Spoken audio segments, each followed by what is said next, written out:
Today is a good day. Get the likes up. Let everybody know. Let a friend know. Let a foe know. Let a hater know that we're live. RawTruth Media. Subscribe to this channel. Become a member of RawTruth Media. And to do that is to click on a button there to the subscription button. We're going to talk about it today. Yes, this is live. Yes, this is live. A.D. Ashley Robinson, man. We're going to talk about it. We're going to talk about Bethune. We're going to talk about all of the SWAC, all of HBCUs. Yeah, get the likes up, man. Get the likes up. I've been waiting to do this. Support this channel. Let's keep growing. We're almost to 9,000 subscribers.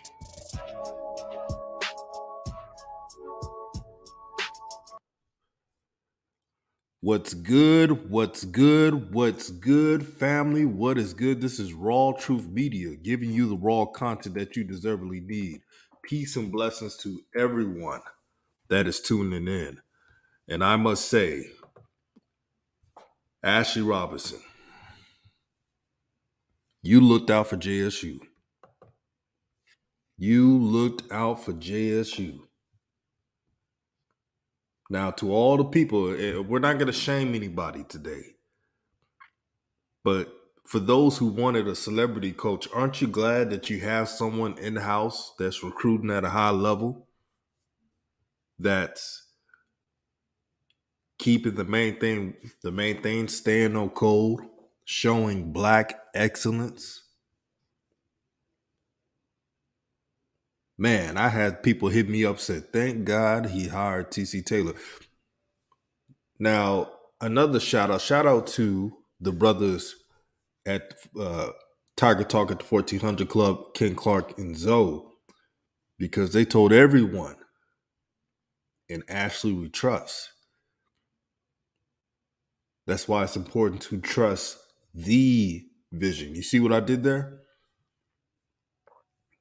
This is what happens when you believe in something, when you believe in your university can grow in higher levels. I want to say shout out to the big Lauderdale 901. Finley 75 was good, my brother.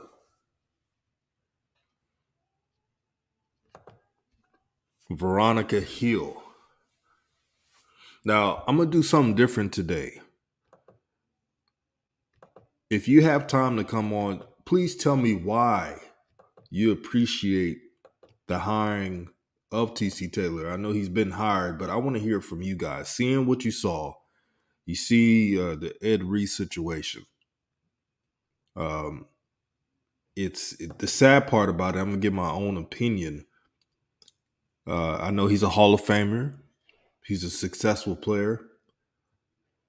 But now you see that all Black people are different.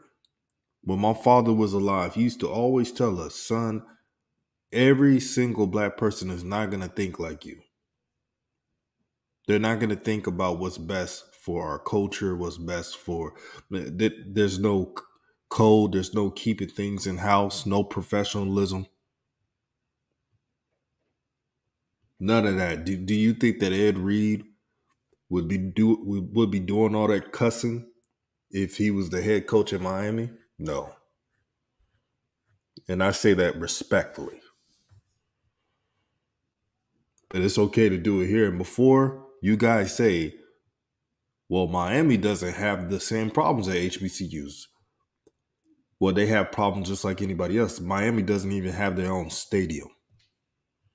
And they got all that money. So when anyone comes into this space, I want them to be educated on the history of HBCUs, the lack of funding. I'm not saying things are perfect, but things need to get better. Shout out to the brother Israel Carey.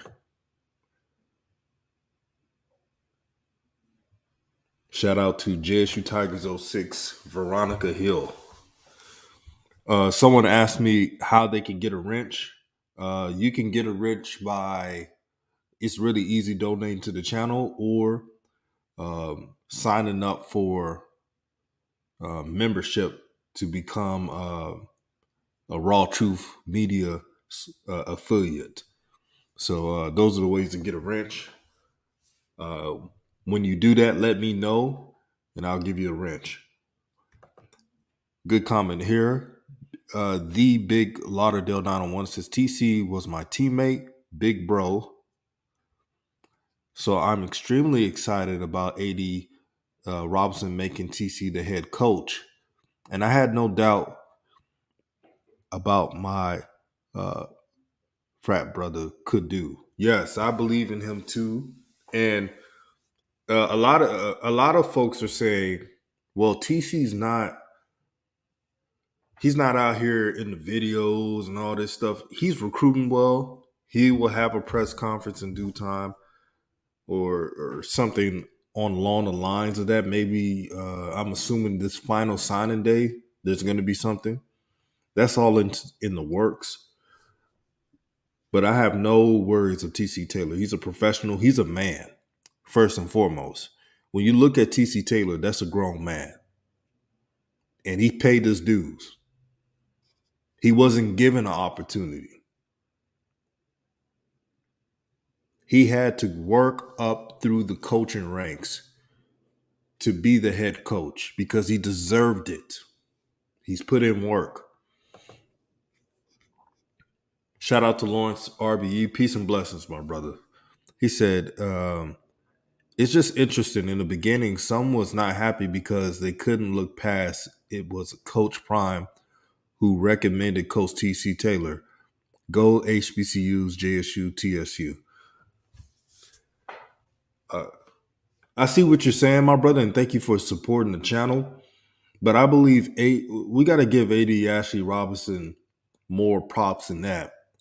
Yes, I'm sure Dion put in a good word for TC, but Ashley Robinson wanted to do what's best for JSU. And look, and all that's transpired right now, he's made the right decision.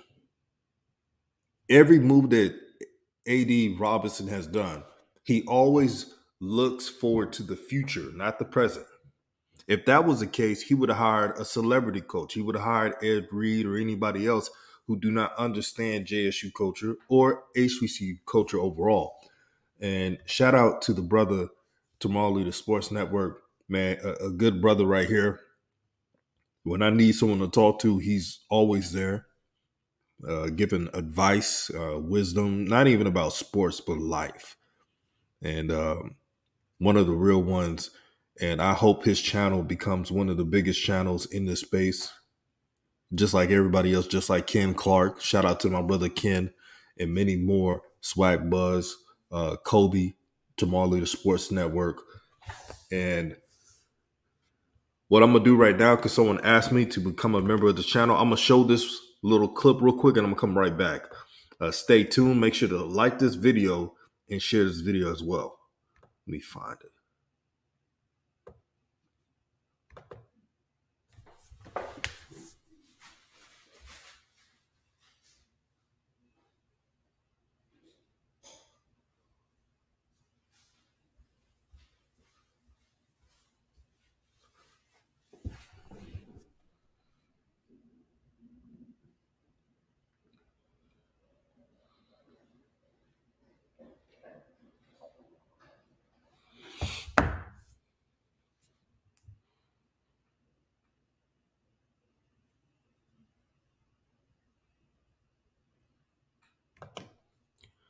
All right, now I'm back.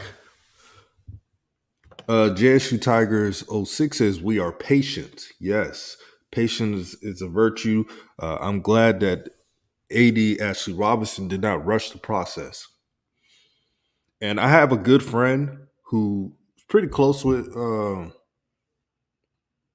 Ashley Robinson. I'm not going to tell who, of course, but he told me that um, Ashley is very progressive and he likes that there's a lot of channels out right now, because no matter who's telling the story of JSU, if more people talk about JSU and HBCUs, that's more spotlight, that's more awareness of what's going on. So they love it. Yeah, make sure to like and share this video if you haven't. Uh, Lily Vati says he is doing his thing. Go TC Taylor gang intact. That's the difference right there. That is the difference, JSU Tigers '06. The fans of JSU are allowing TC to do his job. They're not getting away of what he's doing. And you see what happens? A commitment here, a commitment there. Major news from JSU. Every time people are just relaxed and letting him do his job. So what it tells you is that JSU, the school alone, is set for a long time. Even with the prior coach leaving, recruits are still committed. As long as you get the recruits, as long as you're getting wins, that's all that matters. Winning matters.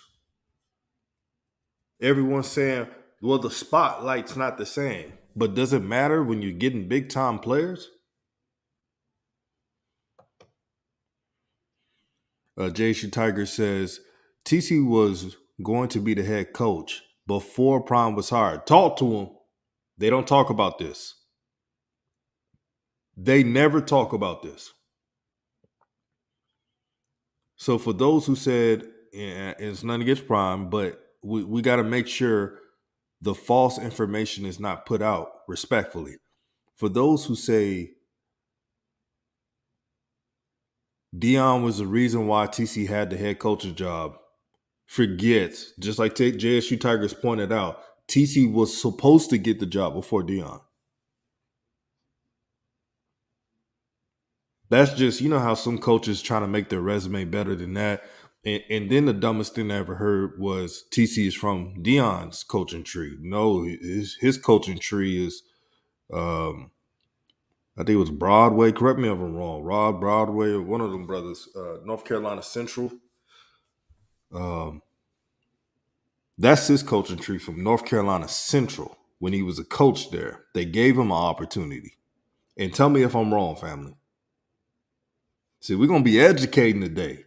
We are going to be educating today. Jerry Mack, thank you for that. JSU Tigers 85. Jerry Mack was the tree that TC Taylor came from.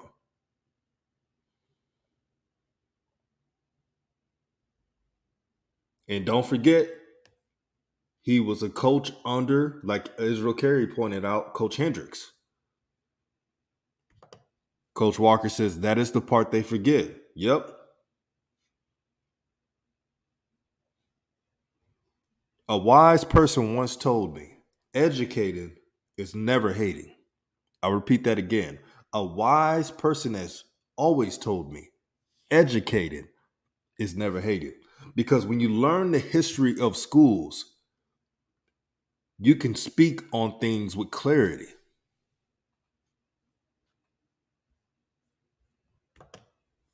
Ed says you can argue TC has been a top recruiter on the staff for the past couple of years. Him and Coach Otis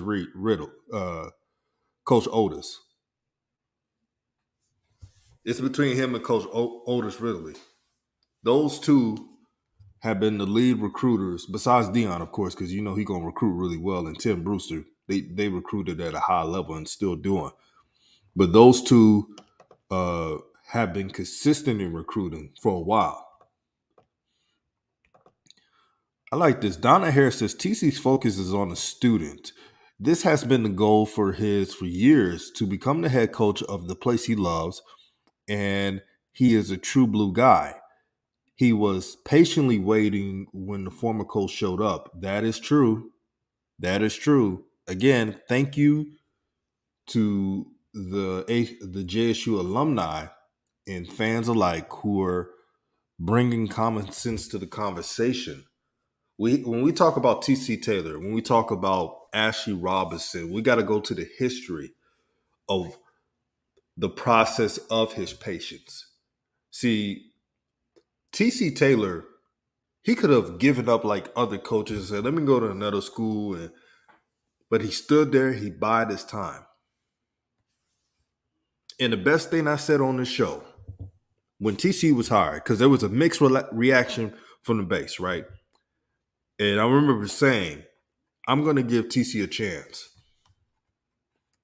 because the brother's heart is at the right place. When someone's heart is at the right place, I like to give him a benefit of the doubt. And man, he has exceeded expectations. Again, I know the season didn't start, but this offseason, one might say that TC Taylor has won the offseason in the SWAC, especially all the HBCUs. And then FAMU, who's a close second, but FAMU returns a lot of players back.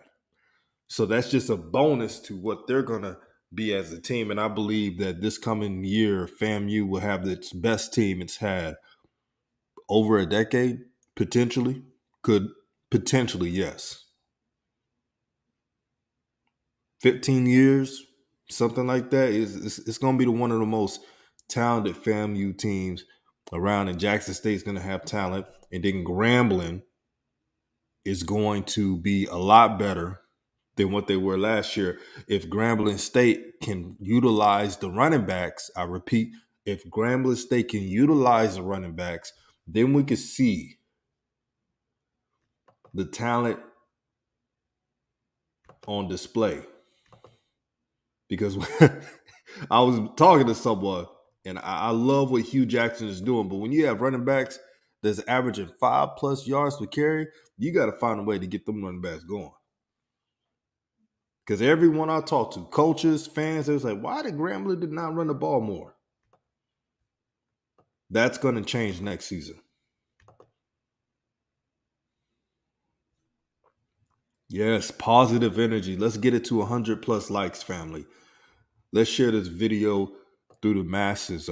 Back to Ed Reed. Did you know he apologized today, family? And I knew that was going to happen. That was unprofessional. And again, I respect Ed Reed's Hall of Fame career in the NFL. But you never, one thing about life, you never speak to a place that you're about to be employed in that manner. Because again, if he was at Florida State, if he was at Miami, would he be cussing them people out, calling them MFs, calling them N-words and all that? No. Hey, shout out to my brother, man. Zoe Phillips Tiger Talk, man. Hey, brother, is that your YouTube channel now? Let me know, man. Man, Zoe is a good brother, man. And one of the few conversations we have is always about education, about life, and whether it's him or Ken, these are authentic brothers. I mean that sincerely, authentic brothers. And Zoe, if you have time, I don't know if you're working or not. I would love your opinion on everything that's happened with JSU since the hiring of TC Taylor, because you called it. You was telling people this is a great hire. This is a great hire. And you was sitting back just smiling. I remember you was on Kid Show just smiling because you knew what was going to happen. And look what has happened. Recruiting #1 in HBCUs, top 5 in FCS. And that's with them losing commitments and then gaining some commitments. Right, Israel Carey. He said, salute to Zoe, a man who works in the JSU trenches. Yeah, he's giving back to JSU. He doesn't always spotlight it. He just does the work. So you know he means well. And yeah, man, Zoe, when you start doing your channel, man, let me know. I'm definitely gonna be tuned in, man. But yeah, Zoe, Ken, and the Tiger Talk 1400 family, They were like Aaron Rodgers telling everybody, relax. Everything's gonna be well. Fast forward to now. Eddie Ashley Robinson looks like a genius right now. Looks like a genius. Because I have to say this, if Ed Reed was the head coach of Jackson State and he said those comments, boy, that shit would be, excuse my language, that shit would be on national media for weeks. You know, First Take and Undisputed would talk about it like 90 going north. You don't always need a celebrity coach to be a head coach. Sometimes you need a professional. Sometimes you need a man to lead the direction for your university. And I got brother Zo, you in there, my brother? What's good, man? Hey man, what's going on? Hey, man. I gotta bring the Zostradamus in here. Shout out to Coach Walker, man. They don't call him Zostradamus for nothing. What's going on, man? Hey, can you see me? No, I got it on the oh, he gonna come back. Wait, let me do this real quick. Yeah, Zo, when you come back, I'm gonna switch the layout so they can show you, man. Yeah, I'm waiting on Zo to come back in.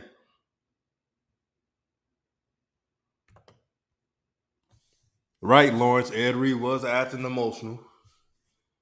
And here's what I respect about Hugh Jackson. Hugh Jackson, y'all realize Hugh Jackson, every time he has a problem with something, who did Hugh Jackson talk to? The alumni. That's how they got the NIL collective set up, because Hugh Jackson spoke to the alumni. Every problem Hugh Jackson has, he speaks to alumni. He don't go in media. He don't bash anybody. He goes right to the alumni and gets things done. Hey, Zo, I'm gonna switch the layout so it can show you. Let me do this real quick. Okay, there we go. All right.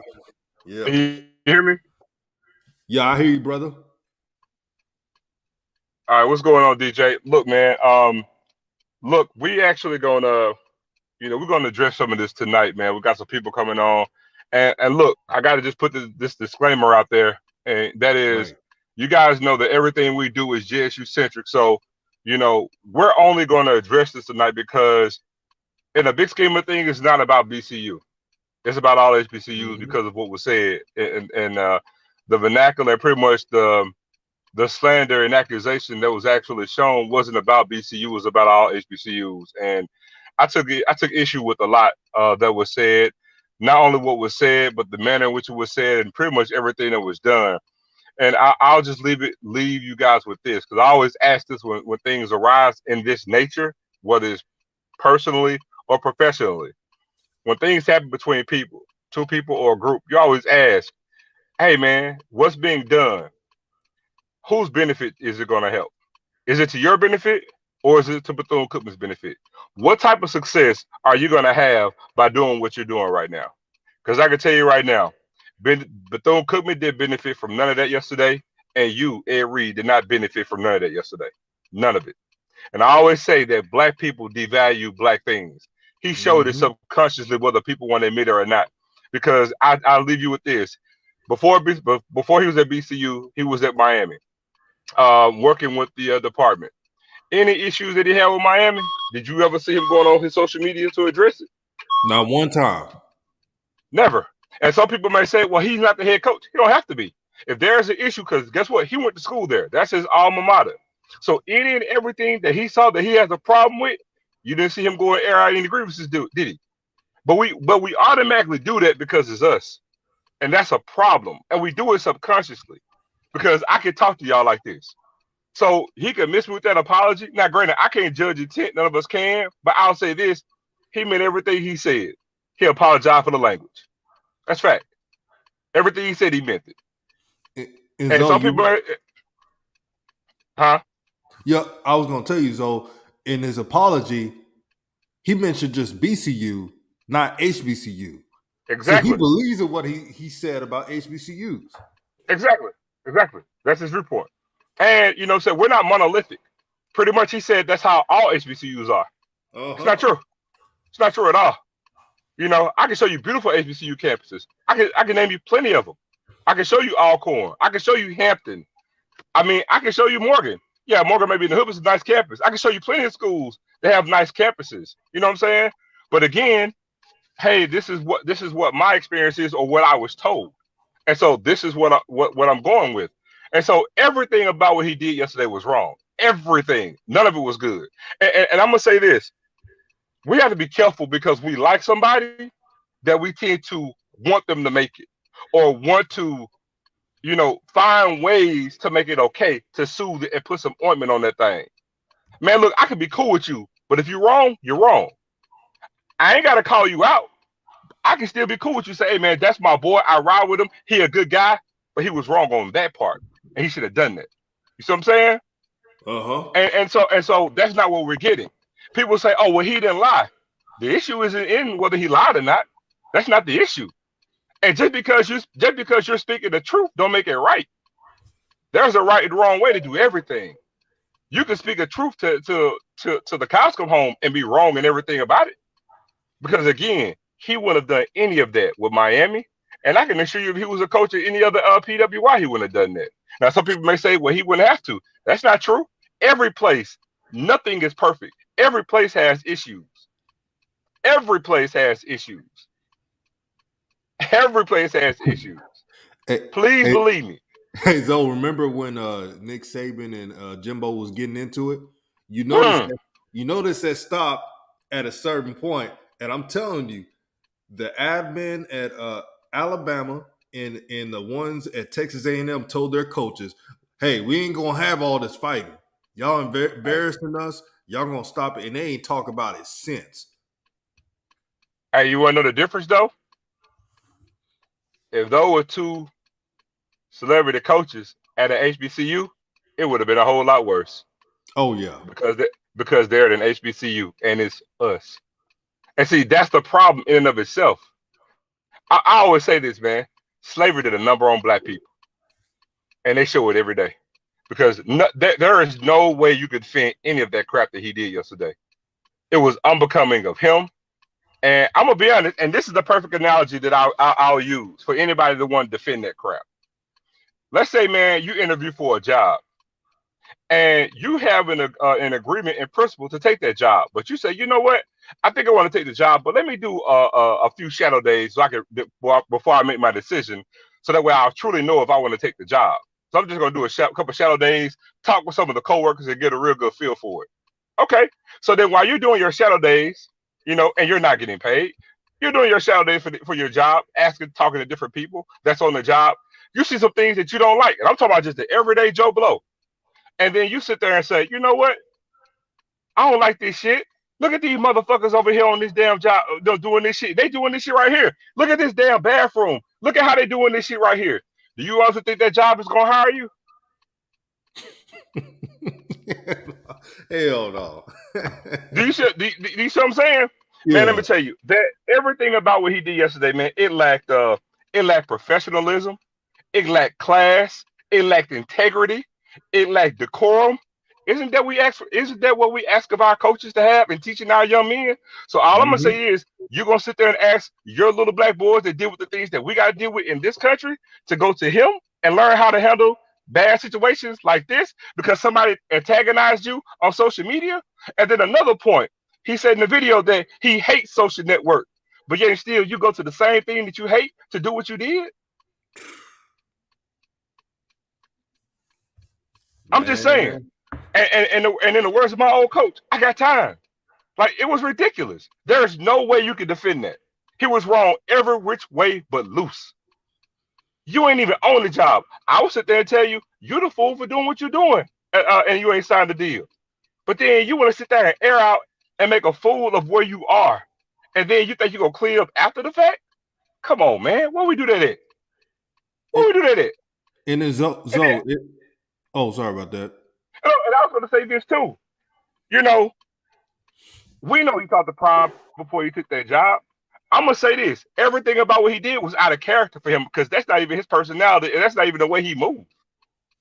He moved like he talked to somebody, And it's almost like, let me kind of do some of the things that Prime did. That ain't you and that ain't your ministry, dog. So anybody want to cap for that crap, man?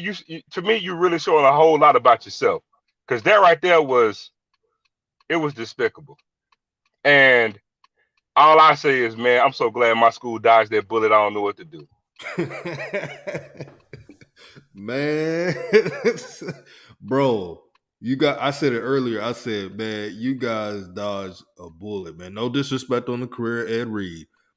But if you would have said that stuff as a Jackson State coach, man, it would not be good.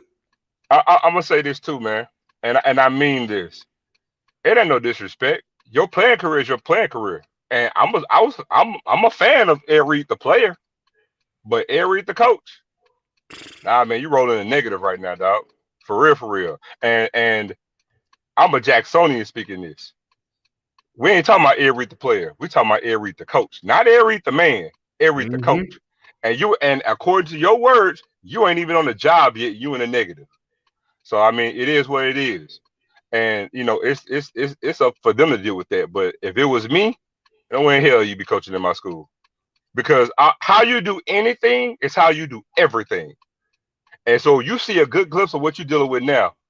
Get ready to pay the piper later on, because this ain't gonna be the first time. This ain't gonna be the last time you're gonna deal with some foolishness if you're doing this already. And then I'm gonna say this, and I'll leave you with this, DJ. Right on. I really feel like everything that he did was kind of productive, because let's just be real. You sit here doing all this capping on this crap that you're doing right now, just to be gone in 2 years. So all the stuff you complained about, he's not gonna even be there to see it through no way. Now let that marinate. So what are we really griping about? So all the stuff you claim to be so up in arms about, you're not gonna even be there to see it through and see it get done anyway. And I'm not saying that everything is on him, but man, let's be real, man. But man, Daytona has had 2 hurricanes in the same year. You know how long it takes to get federal funds to get cleaned up? I Thank mean, you. talk about being tone deaf again. But this is your coach. I don't know why he thought everything he did was sweet, and I really don't understand. And I would say, how do you really feel what you're doing is going to benefit you, and it's going to benefit Bethune-Cookman? Please explain to me how you were doing was going to give you and breed any type of success. Seriously, I always leave y'all with that, man. Explain to me how what you're doing is going to breed you some success. What's the end game? Because as you say, you were antagonized by somebody online. And y'all heard me on my platform or with Ken all the time. I give a damn about a bot. Anybody I can't see face to face and talk to them, it's a comment, it's a bot to me. It could be a real human being. And what?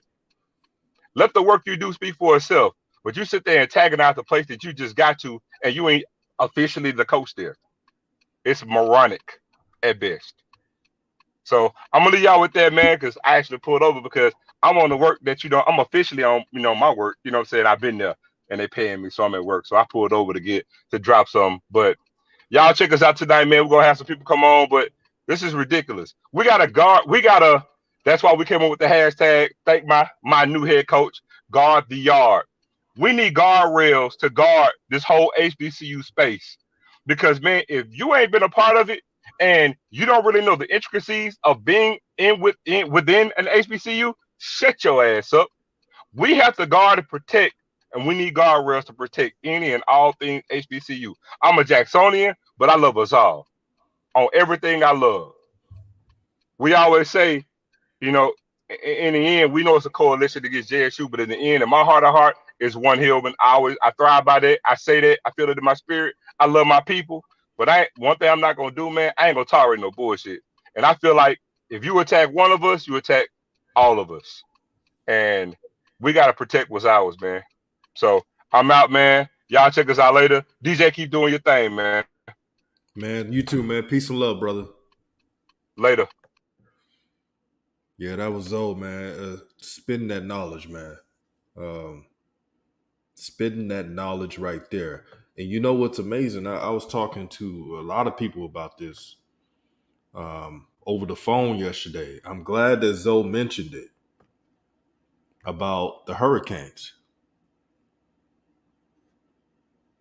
Ed Reed, you're from Florida. You live in Florida. You've been knowing about Florida for years. You know that the poorest areas in Florida gets lack of funding, even though the state of Florida is known for having catastrophic hurricanes and bad weather, especially in fall time. Remember that building that Ed Reed showed when he was ranting that was damaged? That was because of the hurricane. But instead of mentioning that, and here's what if Ed Reed was going to talk, and I made a little snippet on one of my shorts today. Here's what Ed Reed should have said if he was ever going to talk. Hey, I know you guys was wanting me to do a press conference, but the contract's not signed yet. I'm working hard with the administration to get that done. But as of now, uh, whatever Bethune needs, I'm gonna do my best to supply them with everything as much as possible. Thank you to Bethune Cookman. Thank you to HBCUs for supporting me. It's a blessing to become a head coach at the first time. I've been working hard for this, and it's just the beginning. Thank you. God bless. That's all Ed Reed had to say. If he was going to talk. If he was going to talk. That's how you deliver a message. You hit the key points, working towards a contract. But until now, I'm helping out the university to help me out. They gave me this opportunity. You got to be thankful. Because let's be honest, family, these schools weren't hiring any of these celebrity coaches. But who gave them the opportunity? HBCUs. Let me say that again for the people in the back. FBS coaches, FCS coaches were not checking for celebrity coaches.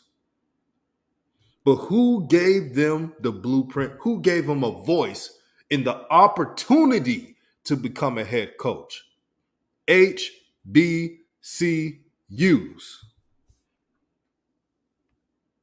And we told you, everyone in this space,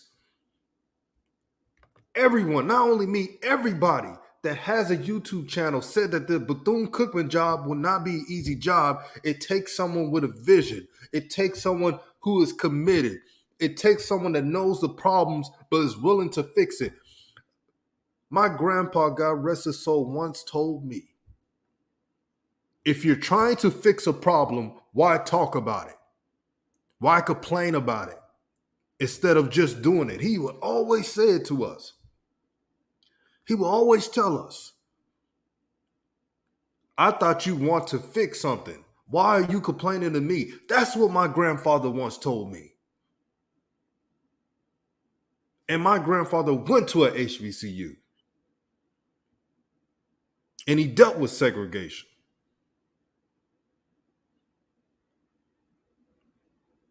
Why complain to me when you said you were going to fix a problem? When you give your promise that you're going to fix a problem, you should know not to complain about it. You should know you be a grown man and handle it behind closed doors. Right, Gina? He said you have to say it 3 times before they hear it. Yep, sure will.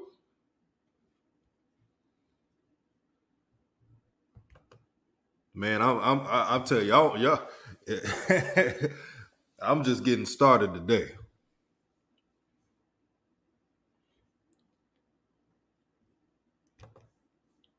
Ernest Caswell says, thankful for what exactly? Thankful that HBCUs gave the opportunity to coaches who would not have it's really easy. These head coaching opportunities are tough to get in college, especially when you never coached at a serious level, especially when you have to have certain degrees to become a head coach. Thank you, Drusilla. She says, Grandpa was right. Yes. My grandpa had been living in Arkansas for years. One of the few blacks to have his own land, especially at a time when it's tough to get your own land as a black man in Arkansas. Shout out to my brother, Coach Simmons, man. Subscribe to his channel. Peace and blessings. If you're a moderator, if we have any trolls, block them. This is for intelligent conversations. This dude said thankful for what? And HBCUs are the only ones to give opportunities to coaches like that. Shout out to uh, psychiatric lecture. He says, "What do y'all think about folks saying that JSU folks don't have the right to address Ed Reed?" Uh, for anyone saying that, well, Ed Reed, let's be honest, family. Ed Reed did invite the pushback when he said Dion was right. And when you said Dion was right, that's a shot at JSU too. So you can't tell them that they don't have a right to respond when you said Dion was right. You see, no one talks about that, brother. when when they say why are they in this conversation, it's really easy if Ed Reed didn't even say Dion was right, you wouldn't have as many Jackson State fans coming after him. It's not one person that's saying why are they in this are mentioning that. Yeah, you do have every right to address it.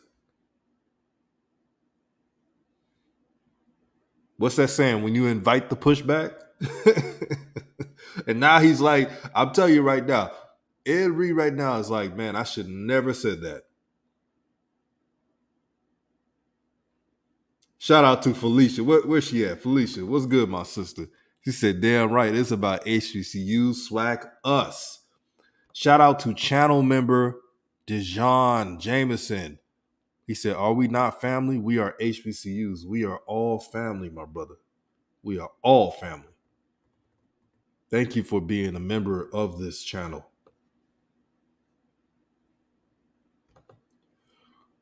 Dejan said something interesting. He said, DJ Ed is from Louisiana. He knows how hurricanes rip up there. Hell, Louisiana has gotten blasted a couple years by storms. Yeah, he should know better. How many storms hit Bethune, that Bethune area? 3 to 4 times? That's a lot.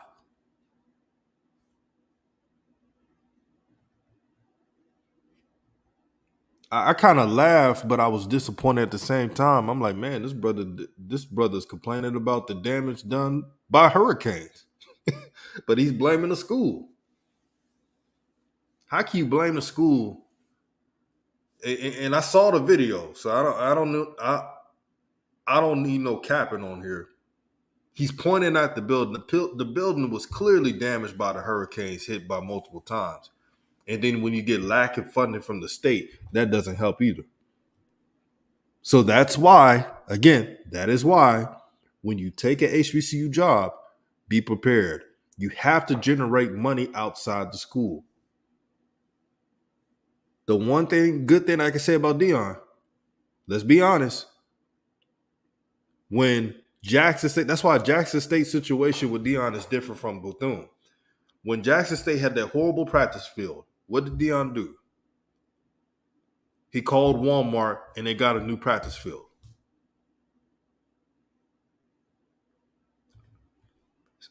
See, I always say there's different Deion Sanders because I have to mention this. There are different Deion Sanders. The Deion Sanders that first came to Jackson State was humbler. He didn't really complain as much. Every problem he had at JSU, what did he do? Call up his friends and fixed it. Once Deion Sanders, in his last year at Jackson State, knew that he was going to be able to have an FBS job, then he started, throwing jabs and stuff. But the Deion Sanders that first came to Jackson State, he was on the mission. Y'all can't tell me I'm wrong on that. Every problem he had, he called his friends, his homies, and he knew the problems. I got to give him props on that. That's the difference.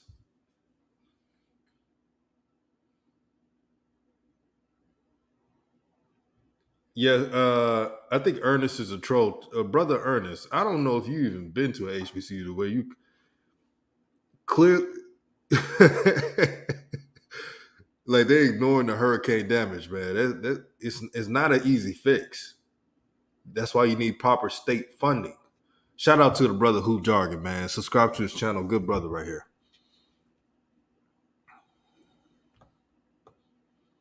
So this is what we should. This is the oath of HBCU community, right? This is something that should be agreeing to any celebrity coach that comes into this space and becomes a head coach. You got to know the situation that's happening. You got to agree to use your resources to help grow some out. Know that it's tough, but you will gain alumni support. Here's something about our community, Black folks. We support people who's working hard. Like Veronica Hill said, I've been saying that, DJ. He was different. He was a different person. The Dion, I should make a video about that, by the way. The Dion that came into Jackson State was totally different than the Deion Sanders leaving Jackson State. Because Jackson State was the only team to give him an offer to be a head coach in college.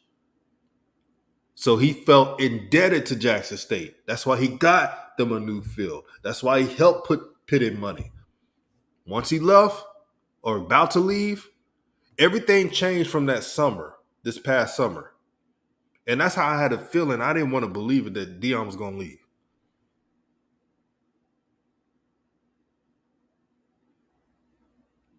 But that's how Ed Reed should have came into it. The Deion Sanders first year coming into Jackson State. I see a problem, I fix it. Okay, this building is torn up. Let me call some of my homies in Miami, some of these businessmen, and get that rectified. Okay, the field needs to be remodeled because of the damage of the hurricanes. Let me call my friend, a business partner, business friends from the Baltimore Ravens to come and help and assist. That's what you do. You don't go into a business even without a contract signed and start complaining. That doesn't do anything. Jay, but let me read some of these comments because y'all keeping it real today. Again, this is about educating today. That's why I'm smiling. Even though I have a serious tone, I'm educated. We're all educating people. This is a great video for everyone to look back and say, this is how you do it when you come in to this space. Jay Blue says, Ed came to the BCU Bethune-Cookman with a PWI mindset. He doesn't understand how historically HBCUs had to do more with less. And here's the thing: I found this out on Twitter. They said that Ed Reed's parents worked at Grambling. They used to work at Grambling. That's what they said. So if that's true, Ed Reed should know how to act. Hey, let me send you the link, Hoop Jargon.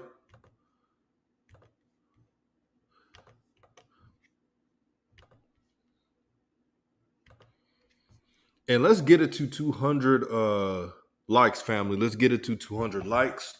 Share this video throughout all social media platforms. We got over 205 people and only 114 likes. And as if anybody else want to join in at this time. If you're not a member of RawTruth Media, this is what I want you to do. To join this growing site, this growing channel.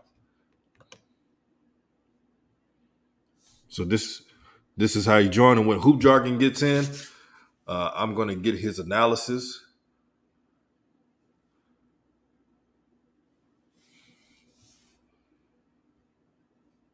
Mr. Ford about to get on too.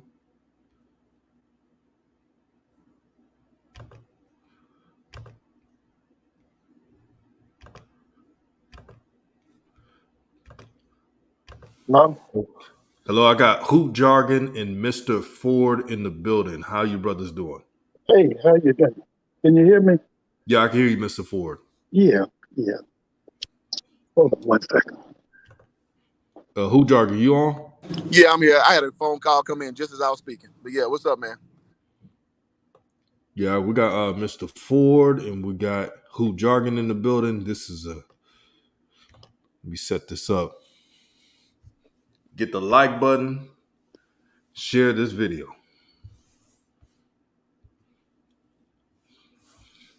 Recently. Jay Blue says, apparently Ed didn't do his research before he entertained being a coach. He was probably just happy somebody said, yes, we want you, and jumped on an opportunity. Coach Walker says his parents are Grambling, but he went to a PWI, and the expectations are totally different. Makes sense. The mentality right there. Mr. Ford. Yeah. I want to ask you, Mhm. the first question is, I mentioned, and I'm not going to sugarcoat, 80 Ashley Robinson Uh-huh. looked out for Jackson State by hiring T.C. Taylor instead of celebrity. Without a doubt. And can you elaborate what we know now and seeing how the mentality of the celebrity, why this is a big deal? First and foremost, it's my personal belief that Ashley Robinson is one of the top athletic directors in the country. He's definitely the premier athletic director in HBCUs. Now, we had a guy who I thought was one of the premier ADs. His name was, I think it was Lynn Thompson. He was the athletic director at Bethune-Cookman for, I think, over 30 years. And I remember when he got the job, he's very young at the time, because I think we're near the same age. I might be a little bit older. But let me just say this about this Ed Reed situation. I had someone that called me and said, have you heard what he said? And I said, no, I haven't heard anything. And so they said, you need to get on. And so I did. I listened. And I'm just going to point out something, and I know a lot of people are going to get mad, and I'm willing to take it. What he said, or what you need to understand, is he displayed two things. Number one, he has an inferiority complex. Number two, he suffers from what the psychologists call the Stockholm syndrome. And now here's the thing. There's two things I want y'all to understand. This is why I say I know a lot of people are going to get mad with me. Number one, 70% of our people feel the same way that Ed Reed feels. The other thing is we hear this same stuff sometimes when you hear Scotty talking. He says the same thing. They basically believe that anything that is white is superior. Anything that is black is inferior. And I know a lot of you can't accept it, but it's the truth. So when I'm going to be honest with you, when I went to the YouTube and I heard what he said, I understood where he was coming from. I had a professor when I was at that time, it was called Clark College. Y'all now call it Clark Atlanta University. His name was Dr. Carson Lee. He had a PhD in psychology. And I thought that psychology and sociology was just something you just read. But Dr. Lee brought psychology alive to us when I was in school in the 70s. And he made it real. And he taught us this whole thing of an inferiority complex, the fact that you hate yourself and therefore you hate anybody that looks like you. And a lot of people don't understand that, but that is a major problem. See, the white power structure weaponized psychology against us. Just like they've weaponized religion against us and some of the other things they've weaponized, our education. Instead of educating us, they indoctrinated us. And so when I heard what he said, I recognized it. I remember what you have to understand that some people went to class. Some people loved them psychology classes. Some people graduated. All of us were not dropouts. And so I'm just trying to get, what I want you to understand is, but the overwhelming majority of our people, we suffer from what Ed Reed stated. He suffers from, like I said, he has an inferiority complex, one. Number two, he suffers from the Stockholm syndrome. But I think that the hard part that a lot of us don't want to accept is almost 70% of our people feel the same way. See, we got what we have in America right now. You got 30% of Black people, I would say 30 to 33% of our people, they want to return to their heritage. They don't want to worship the white power structure no more. They don't believe that they're inferior because they Black. And so this is why we're having that renaissance in Black colleges right now. You got a lot of Black people right now who's sick and tired of charading. They don't want to worship them other people no more. They want to get into their heritage. And I know I'm doing a lot of talking, but I'm gonna stop right here. And like I said, I know a lot of people not going to understand where I'm coming from, but I understand that. Okay, I'm sorry. I'm gonna stop right here. No, you always have the floor, Mr. Ford. Your intelligence, pride is always need to be heard. And again, for those who come on, this is the brother's opinion, and all Yeah, opinions are welcome as long as respectful. He's being respectful. That's one thing we got to learn as a people too. Just because you hear some realness doesn't mean you got to get offended. You got to listen right. Yeah, and see what is right and what is wrong. Hoop jargon. One thing I know about you, Hoop, is you're very tactful in everyday life about things. Is there a way, Ed Reed, to voices like not voice, but handle what he disagrees with Bethune Cookman? Is there a way he should have done something better? Hell yeah. Let me say this, man. Yeah, I've been, I put my SWAC warrior, my sword and my my battle plate on, and I go into roughing the SWAC, and I go into HBCU alumni, these corridors, and because this is what I've known. Like, for the listener audience, I played ball at Prairie View A&M. I coached at Prairie View A&M. I'm familiar with a lot of coaches who are still in the SWAC, who are SWAC adjacent. For example, KJ Black, who coaches for the Rams now, out here in LA, who was he's coached at Prairie View. He was a dog of a quarterback for Prairie View guys, our last championship in 2009. So I routinely talk to these people. For example, I talked to I shared this with DJ. I talked to Ashley Robinson earlier today. So I'm working on getting him coming to my channel. So, but to be announced on that. So I'm laying the foundation down that I'm not just shooting out of the sky when I make my opinions. So to your point, is the Ed Reed situation, could he handle it better? Absolutely. Like, I found it to be very unprofessional, but in the same vein, I don't disagree with what he said. But I think the way he handled it, like for a head coach, he said he don't have a contract yet and all that. I found it to be very unprofessional. I found, him, kind of rattling off his grievances. I just thought, man, you could do that way more tactfully. And like you just mentioned, how I kind of go about my profile. I just thought, like, for a head Division I coach, like that's crazy for you to lay all that out there in that way. And I know Ed Reed is how he is. I think he's from Miami, right? he's originally from Louisiana, Okay. but he played football, as you know, in Miami. Yeah. So he played at the U. So and let me say this, and I want to agree with what the brother just said about Mr. Ford about Ashley being a forward-thinking guy. Like, I've always given my endorsement to Ashley, man. Like, because I saw it up close and personal when he's at Prairie View. All these new ideas he was pushing forward, like, to go back to the Ed Reed thing, Prairie View was prisoner to this thing about backwards thinking, slow thinking, and that stadium that got up, Ashley was at the vanguard of that, of getting it going. Like, it got it from the talking standpoint to the implementation standpoint. And that's where Ashley's always been, because he's a younger guy. I think he played ball at Valley. And so, I mean, I've been knowing this guy since 2010. So what Mr. Ford is saying is absolutely correct. He's never been out of step for what I've known him to be. So Jackson stays in good hands. Let me say that. Now, I disagree a little bit with the, with the spirit that Ed Reed was speaking in. Like, again, professionally, I think it was trash. It was that's horrible for your head coach to be so. I mean, it was too much candor. We want guys to be approachable. We want guys to be honest. That was a little too honest. It was a little off-putting. Let me just be honest. However, having played and coached in the SWAC, man, and talking to coaches who left the SWAC, there's a lot of stuff we got to fix, man. And we can't sit here, and I know Mr. Ford was going through about the inferiority complex.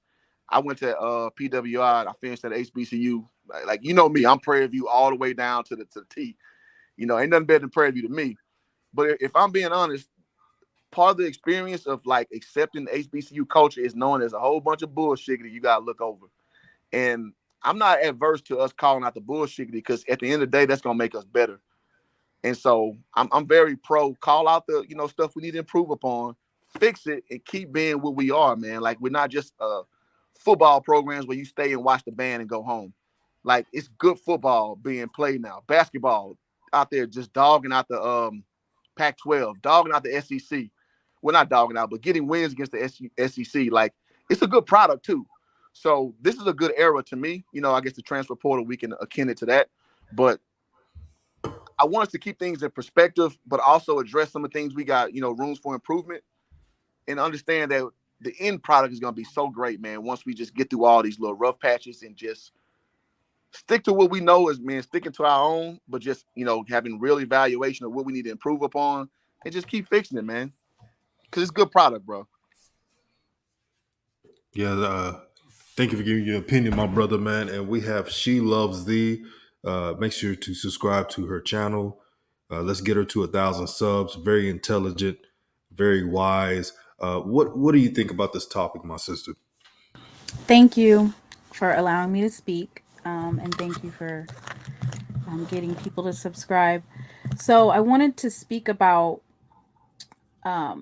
Ed Reed's narrative and put it in context, and then just speak about how it's damaging to all HBCUs because he's misapplying Prime's words for his situation.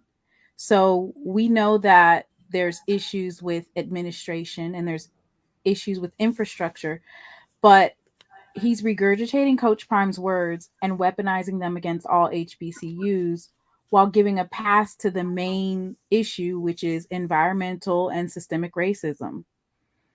And even though Bethune-Cookman is a private institution, they are supposed to receive funds from FEMA in order to get their campus back up to par.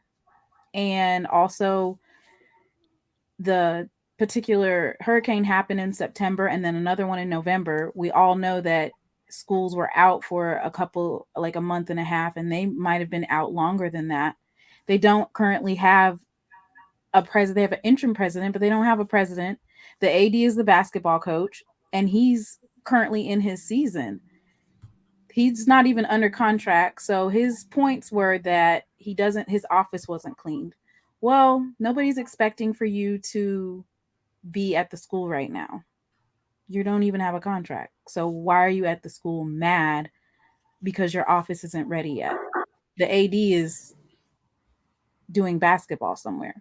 Furthermore, he was mad because if you listen to some of his videos, he said, I know you MFers are lying to me. Y'all are not going to get me a field. Did you not do any research while you were on your Zoom recruiting trail to get an HBCU job? Because he's been linked with several other different HBCUs. Did you not do any research about their facilities? And being I think as of last year, he was linked to Grambling. Why didn't you already have 3 or 4 people or sponsors behind you already ready to say, I'm probably going to need some help because I want to do X, Y, and Z? Because if Coach Prime has already put everything and laid it out on the table, and you see that Jackson State doesn't have X, Y, and Z, and all HBCUs are struggling, if you've been watching, then you already know from the get-go. And if you weren't prepared to bring resources with you, then you should have been trying to get a job at a school where they do have facilities, like Alabama State. Alabama State has their facilities. UAPB has facilities that are more up to par with whatever it is that he's trying to bring. But for Bethune, lastly, I just want to say this real quick. Yes. The reason why they need to disassociate with him is because his mantra is different than Coach Prime's. When Coach Prime came to Jackson State, he was grateful. Now, whether or not he's always planned to go to Power 5, his model and what he did is different than what Ed Reed is doing. Ed Reed is acting like David Ruffin. Like, and you're talking about, I've been here a week and I've done more than people have done in years. Well, Bethune-Cookman literally got out of the MEAC, went to the SWAC, canceled this season for COVID, and there was already talks about the administration and they're not investing in sports. But I would venture that people need to also look at administrations, and we're not talking about stealing money, but we're talking about infrastructure, making sure that the lights are on, making sure that you have grant money. The reason why a lot of HBCUs are not able to invest into sports is because sports is at the bottom of the line when you're doing your budget. It's the last thing that's left. So, of course, we're not going to get all of the money into sports. So that's all I wanted to say about Bethune. And Tamona, before I go to Hoop Jargon, I like what you mentioned about when Dion first came in, because I talked about the Dion when he first came to Jackson State and the Dion knowing that he's going to leave for FBS are two different Dions. The Dions that came into Jackson State knew that he had to have a play. He was more tactful. He addressed the plan. He did fix problems that was there, new field, etc. To an extent. He did more doing than talking, even though he promoted, and came in more humbler when he first came to HBCU because they were the only team to offer him. And when addressing the narratives and addressing the issues, and of course it got rocky towards the end, but Coach Prime is not like, there's some things that he has said that he'll state it and he'll make it seem like it's an HBCU only issue. Mm-hmm. I can name probably about 3. One of them is, why do these HBCU schools don't have the names on the back of their jerseys? We're not the only school at that time that doesn't have names on their jerseys. If you look at the FCS championship, neither one of those teams have names on the back of their jerseys. Why is it such a problem for HBCUs and housing? PWIs have had issues with getting housing and securing housing for students this past year. University of North Carolina, Charlotte could not house all of their students this year. It's not just mutually exclusive to HBCUs. Another one that he tries to paint is, why is it so hard for us to get our financial aid? There's PWIs. Matter of fact, during COVID and after, like in between COVID, I decided to go. It was better for me to go back to school. That particular PWI that I went to, they issued us a monthly check and they spread it out over 3 months. You did not get your full amount. So I'm saying that to say this, that his narratives that he pushes, people who do not have any context regurgitate it and use it to weaponize the reason why HBCUs are underfunded. And that's just not what it is. It's because of the government and purposefully trying to underfund HBCUs. Well said. And the Hoop Jargon, what do you think? Okay, man, I'm gonna walk this path lightly. I damn near disagree with everything she said, and I'm gonna just be as nice as I can, because as a former SWAC athlete and coach, no, I'm sorry, I gotta go there. I'm gonna go point by point. As far as the office need to be clean, that is bare minimum standard. Like that's bare minimum. You get a cleaning crew to come, and you go and make new for the new coach coming in. That's easy. That's an easy janitorial assignment. You take care of that. Because the reason why is, I mean, you bring a high profile guy like Ed Reed, man. I mean, let's just say it's not Ed Reed. Any other guy, you don't come into a dirty office to start anew. Like, that's just, I mean, high schools do that. So I'm not going with that. As far as the systemic racism, that's a whole nother conversation for another day. I mean, you can go so deep in that. So I'll table that. As far as the sports making the money, I mean, the sports drive the programs for a lot of these schools, man. Like, as far as sports, football and basketball, mostly football. So, and then all the Title IX sports, kind of trickle in after that. But that's the lion's share of what brings in the money. So Bethune-Cookman football is going to bring in the money. So I don't know how that kind of got thrown to the side, because that is a money-making entity. As far as the jerseys on back, I mean, yeah, there's other FCS programs that don't have that. I agree with There's that. actually some FBS schools as well, Fair high enough. profile, that have millions and millions of dollars, and their names are not on the back of their jerseys. What teams are we talking? Penn State.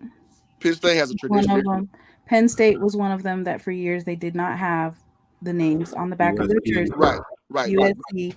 No, there is no but. We're speaking specifically to It's different. beyond saying that it's a HB. It's not a difference. No, It's not a difference. If sorry, you man. don't have the names on the back ma'am. of the jersey at USC, you cannot say, well, USC chose that, and then say, well, Jack State chose that. They're just broke. Well, No. I'm gonna give you the difference.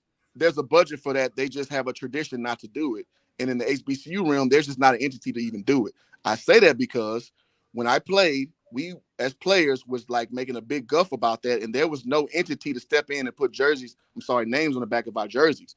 What happened was, when I became a coach, we pushed it as a staff really, really hard. And then my last year coaching, we finally got names on back of kids' jersey, but it had to funnel through a lot of protocol to get it actually done, because it wasn't even a issue to even be done, because it was unnecessary budget, as the way that they explained it to us.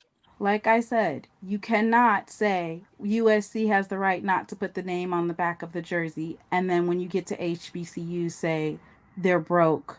That's why they don't have the name on the jersey. So you saying USC can't fund that, putting names on the back of the jersey? Obviously, we have put the names on the back of the jersey. No, I'm saying USC. So you're saying USC doesn't have the ability to do that?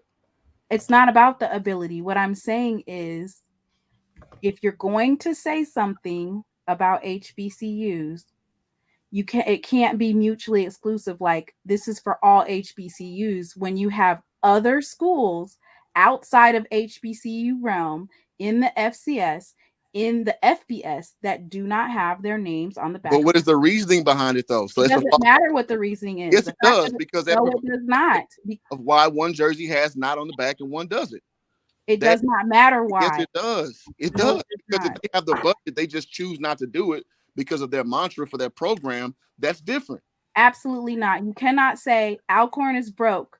They don't have the names on the back. What are you talking about, man? USC, they don't want to. A huge talking point in the SWAC, man, about jerseys, and our Russell going back before we had the Under Armour and the Nike contracts and the Adidas contracts. When we had Russell Athletics, this was a huge thing on the lecture about us not having the proper jersey, types and having names on back of jerseys. This was a big thing.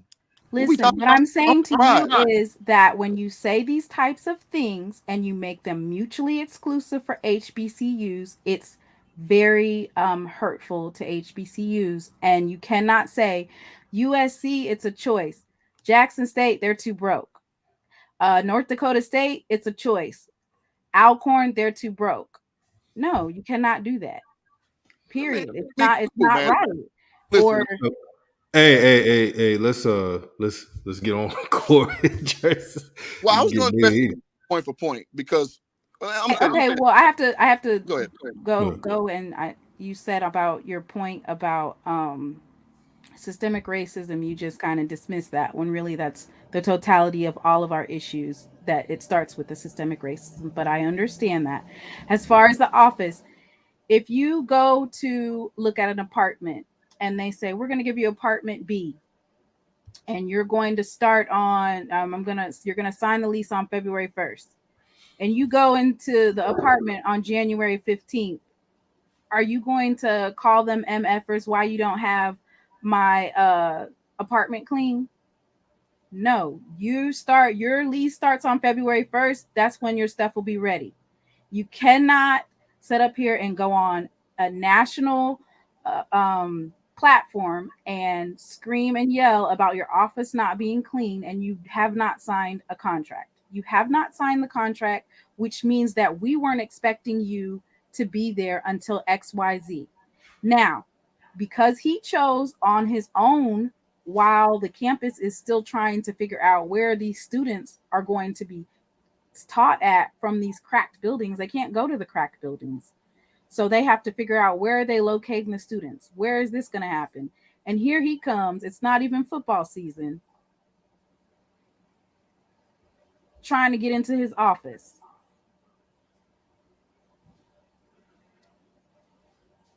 Now, could he have spoke? And you know what? The real problem is his apology.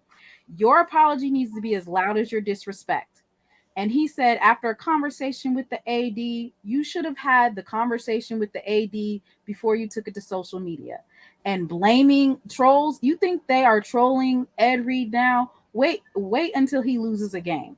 Is he going to be able to maintain his composure? What will his excuse be? Like, we cannot set up here and he's going to say, I didn't have the money or I didn't have the facilities. That's why he needs to go now, because if you're going to get on and act that way about an office and about some trash that nobody told you to pick up, that you could have said that the football team was doing it for MLK. We went out here and picked up some of the trash because Bethune, you know, they just had a big hurricane in November. And he could have even said, look at these cracked buildings. Look at this. We need help because the infrastructure is terrible here. We just had a hurricane, you know, and we're a private funded school. It's a way that you present the information, because I promise you, if he would have presented it like that, it's Ed Reed Hall of Fame. Or if he would have called the Baltimore Ravens, it's nothing for them to give them $1 million for a field. Academy Sports, Target, hell, the Daytona speed track or whatever. It's nothing for them to give him $1 million for a field, but to get on to social media and basically berate and just disrespect the history of Bethune-Cookman because your office wasn't clean? No. Listen, I'm totally on the school of thought that the way he did it was horrible. It was horrible. Like I watched it, it was very cringe. So I'm not detesting that one iota. But what I am saying is from the little idiosyncrasies of what he was saying, his talking points, i.e., they were not incorrect. Listen, if you said he was mimicking Coach I'll let you go for like a minute, 2 minutes. You're right. You're right. Sorry. Okay, so you want the guy to come in right now. This is critical recruiting period right now. So you want to transition your guy in right now, i.e., and I'm not trying to make a comparison. I'm just making a loose comparison. Well, you got Coach Prime over there at Colorado. They redid his whole office to his custom fit. Black lady did it for him. He got it the way he wanted. So he can sit back, recruit, and do all the easy work. So you're saying Ed Reed coming into his new domicile where he has to go and see. I mean, because listen, it can be rough when one regime transfers to the next because you got all this junk in the way. And I say that because I've seen it in person.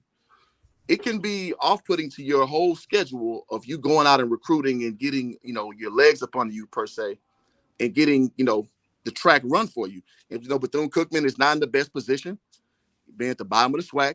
So you would, at minimum, want your guy to come in and be comfortable so you can hit the ground recruiting and establish a program. So I do feel him on that. And I'm not hearing the excuse there because the AD is in basketball season.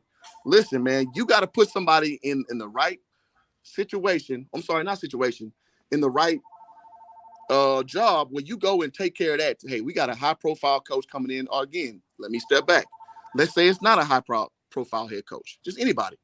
You got to have that guy at least his office cleared, ready to go, so he can hit the ground running and build your program up. The season starts now. The season starts now.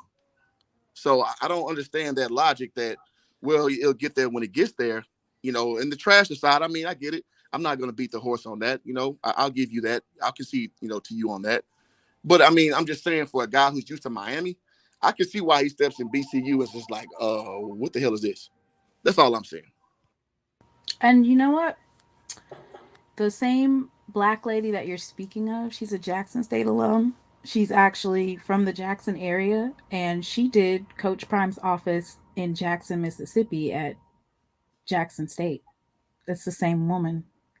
So one thing that he needs to realize is Jackson State and Bethune-Cookman although they're both HBCUs, they're two different entities. One's a private institution, one's a public institution. It was brought to my attention that the way that private institutions work with their contracts, with the way they hire, with the way they run things, operates a little bit differently from a private institution or from a public institution. So, being that, once again, I'm just going to keep saying it. If you haven't signed the contract, why are you on campus?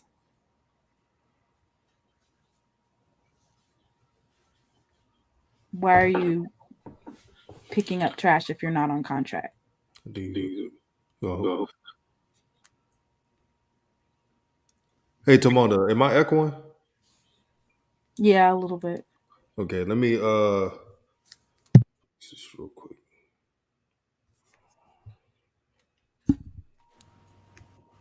And I just think that the main point is that Ed, this, which could possibly kind of speak to his preparation, is that he didn't properly vet the institutions that he was trying to go to, because when he went on campus, he acted like he didn't know any of this stuff had happened. Like, did you not know that Bethune-Cookman just had 2 hurricanes before you went on? Like, did you actually look at the campus, or have you been doing all of these interviews over Zoom?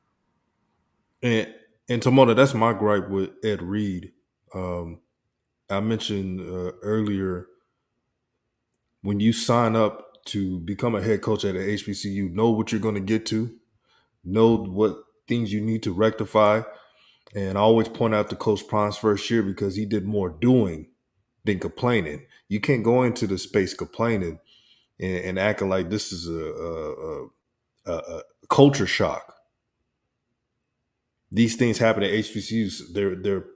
They don't get state money enough. They deal with adversity that other PWIs don't have to deal with. And I know damn well, if this was Miami, Florida State, and I could get another example with Miami. Miami doesn't even have a practice field. Miami has to walk for a while to get to the stadium they're going to. They don't even have their own home stadium. And it's been like that for years. And not one peep has been said about that. Not one peep at all. So there's not enough consistency. Again, this is my opinion. And if I was Ed Reed, I would have been more tactful. Absolutely. And said, hey, I know you guys are asking for me to do a press conference right now. My contract's not signed. But for the meantime, whatever Bethune needs, I'm here to help. Thank you for your support. And I'll keep you informed when anything is out there. Can I impart something, DJ? Yes. Yeah, I think the reason why Ed Reed was trying to do it is because he kind of started to, because what you do, man, when you take over a program, you try to envision it and creating your own vision. And by that, I mean, yeah, you may not be on the contract, which is kind of weird. I find it to be pretty weird. So I'm not arguing with the sister, like, as far as if that's the meat and potatoes of what your situation is. Yeah, that's a little shady. Well, not shady. It's just a little ambiguous as far as what you're supposed to do and all that good stuff. But with all that being said, the reason why I think he picked up the trash is because you're trying to envision a new regime. You're trying to, like, okay, I'm coming in. I'm going to make a new, because, again, Bethune-Cookman is terrible in SWAC. I mean, they had a lot of, close games, but you know that it's a bottom feeder. So you want to come in and just tear down all what you perceive as things that were bad in the program, in this case, the aesthetics. So you want to come and just make a new, where you would think that, I mean, again, we're talking about a guy who's used to the U, where it's already done. So I can see why that's off-putting. That's all I'm saying. Because I've seen, I mean, from my personal anecdotal experience, we're talking about me coming from Stephen F. Austin State University, which is not a big FCS program. They're actually an FBS now. But now I went to Prairie View after that. I'm sorry, I went to JUCO first and then went to Prairie View. And I got to say, little small stuff that you would see done at a SFA, you didn't see at a Prairie View. But I just learned that, like, it wasn't a big deal for me. Like, it wasn't a deal breaker for me. But if you're going to hold my feet to the fire, I did see a difference with strength and conditioning, with the place where you go and lift weights. I did see a difference. But to say, I'm saying all that to say that Ed Reed probably had a culture shock, and that's why he probably spoke out of pocket, being frustrated. Again, I'm not giving him no excuses. I'm big on no excuses. So I think what he did was very unprofessional. But again, the core of what he's saying, I don't think is wrong. And when you Uh, say the core, you obviously mean what Deion Sanders was saying. I'm So saying there's a lot of BS that goes on at HBCU campuses as far as infrastructure that needs to be fixed. Yes. and infrastructure, as of whose fault is it that the infrastructure is not Doesn't fixed? matter. It's not It done does when you matter. step It up to does that job. matter. Why is the infrastructure not fixed? We're looking for the golden word. Why is our infrastructure at HBCUs overall not fixed? Well, from my experience, is there's a lack of communication of who needs to do what job, and as far as staffing, I see a big discrepancy there. And so basically, you have understaffed populace trying to do jobs that normally boom just like that. And we talked about financial aid office. I say that off of being an athlete, going through it at Prairie View. It was nonsense, man. And I The make the magical word analogy. is funding. That's the magical word. Funding. The magical Fair word enough. is money. Delegation too, Money. though. It's delegation as well. And I'm glad I'm gonna ask Ashley this. So I'm working on an interview with Ashley because I known him since Prairie View, and I want to hear him say this, ad infinitum, because I want him to lay this out so it's no longer conjecture. Because we see it. Coaches who I've talked to in the SWAC, we see it. Well, I'm no longer a coach, so I can't say we, but they see it and they talk about it implicitly. So that's all I'm saying on these streams. I don't care if people agree with me or not. I'm just telling you what I know. And I just want that the real to get out. And I don't necessarily, I just think there's room to improve all the way around as far as a comfort standpoint, as far as school standpoint. That's all I want to see. I just want to see improvement. And we all I'm want to down to see here. improvement, but at the all right, end of man. the day, it's funding. Period. Funding. And we have a lack of it. And it's systemic, the reason why we have a lack of funding. It's systemic why we don't have our water fixed in Jackson. It's systemic why Bethune Cookman hasn't gotten immediate aid from FEMA. And it's not it's not it now. The administration, could they work on their infrastructure? Could they work on how they go about business?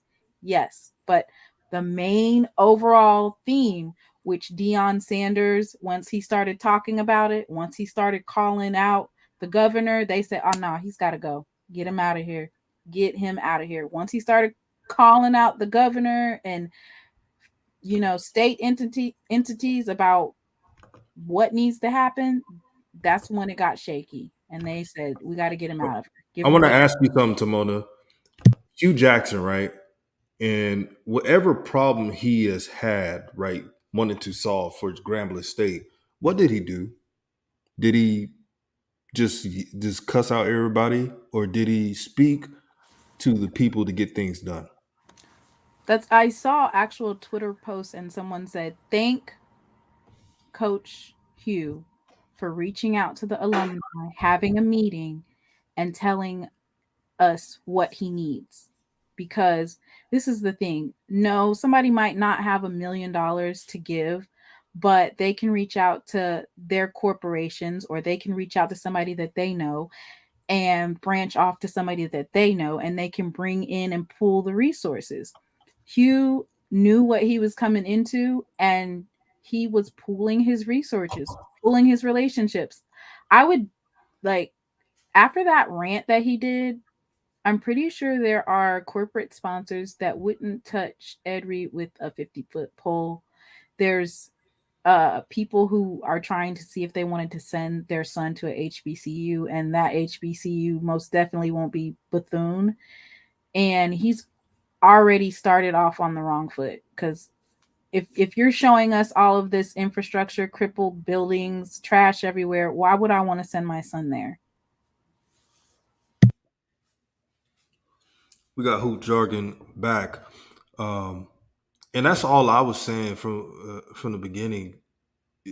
Tack, looking at people who were celebrity coaches, how they did their thing. We mentioned Dion when he first came to Jackson State with a more humble approach, and Hugh Jackson not really telling Grambling's business and speaking to the alumni. That's not difficult, and to Hoop Jargon, that's all the case I was trying to make. We got to be tactful and not try to. Not everything needs to be on social media. I think we're being enamored with social media and clout so much that we think we need to tell people every single thing that's going on. The outsiders don't care about HBCUs. Anything that bad that happens to HBCUs, they're the first one to make fun of it. They're the first one to talk down on it.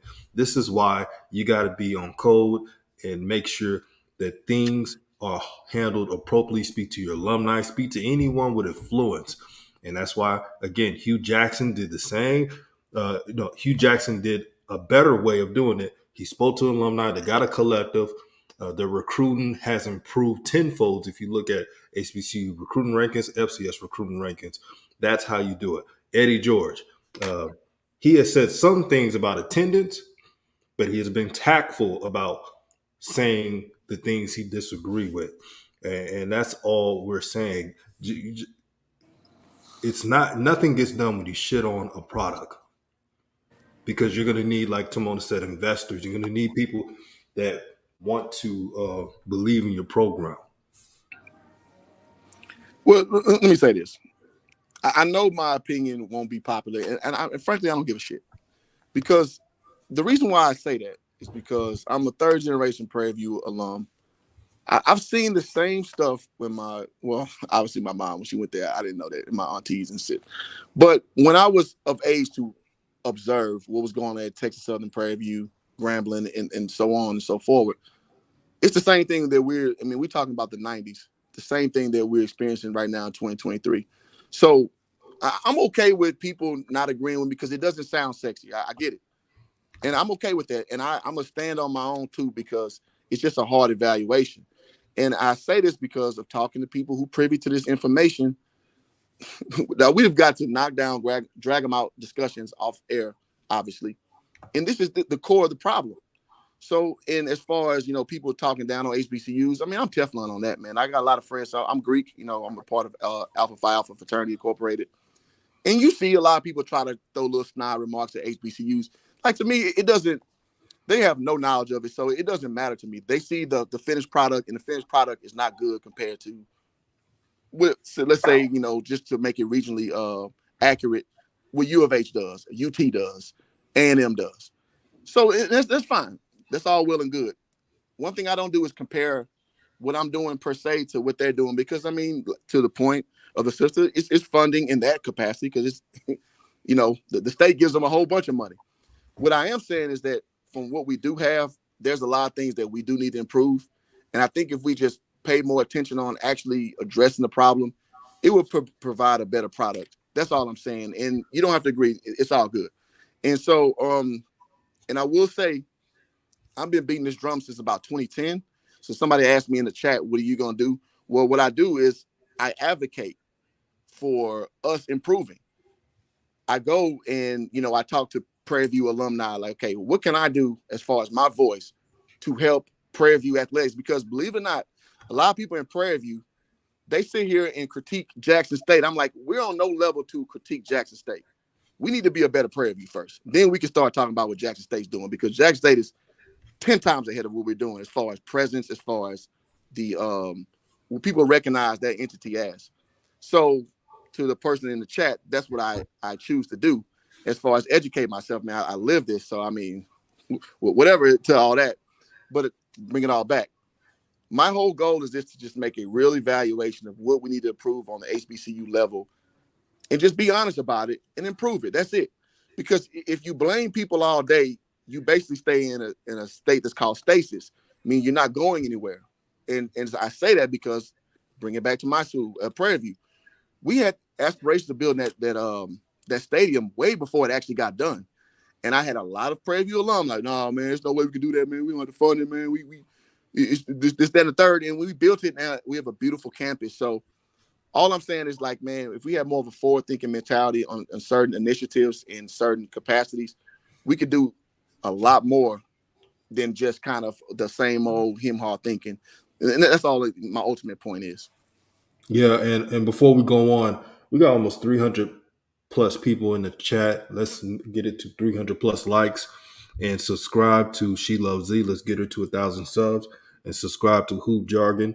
Let's get him to Almost 5, man. 5,000, 10,000, you name it, man. And let me see. Can you quickly put up Yeah, I that? got your slide up. Okay, great. So I just wanted to show this real quick before we move on. This is from Forbes. If you ever have a chance, go ahead and Google it. It's called How America's Cheated HBCUs.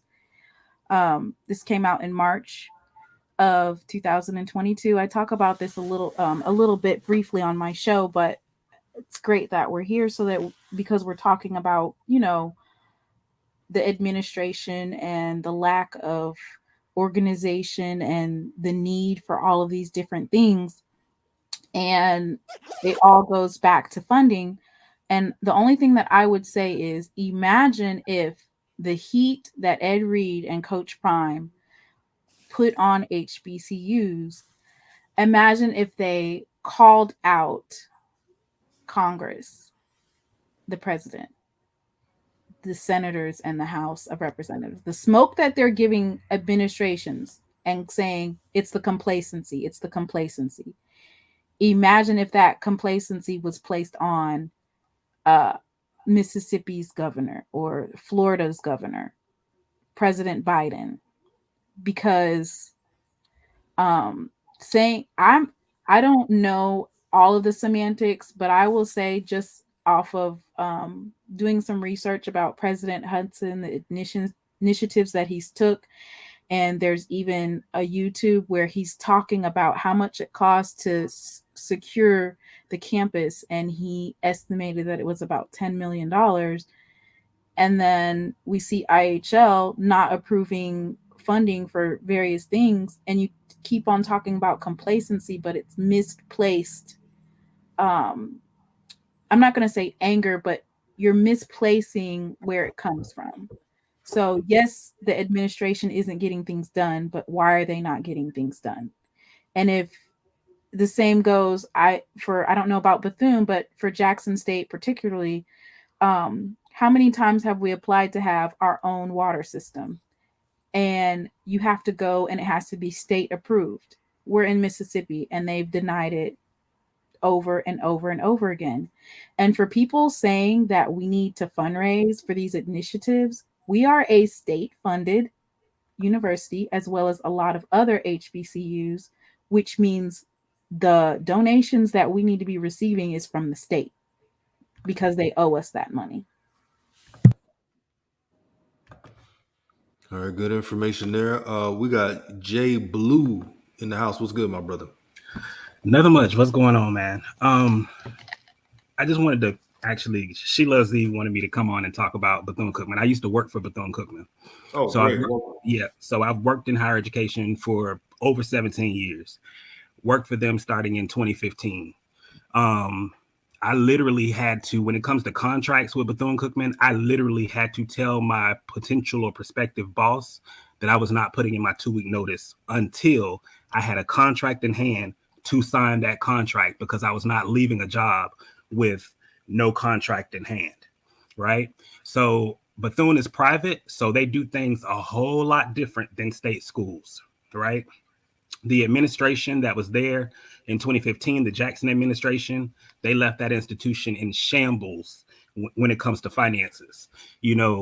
Look up the deal that they made to build the 2 new res halls on their campus and how much they actually paid or went into contract for 2 new res halls with Wells Fargo. They just have, it's been riddled with debt since like the 2014-2015 academic year. They have not recouped from that.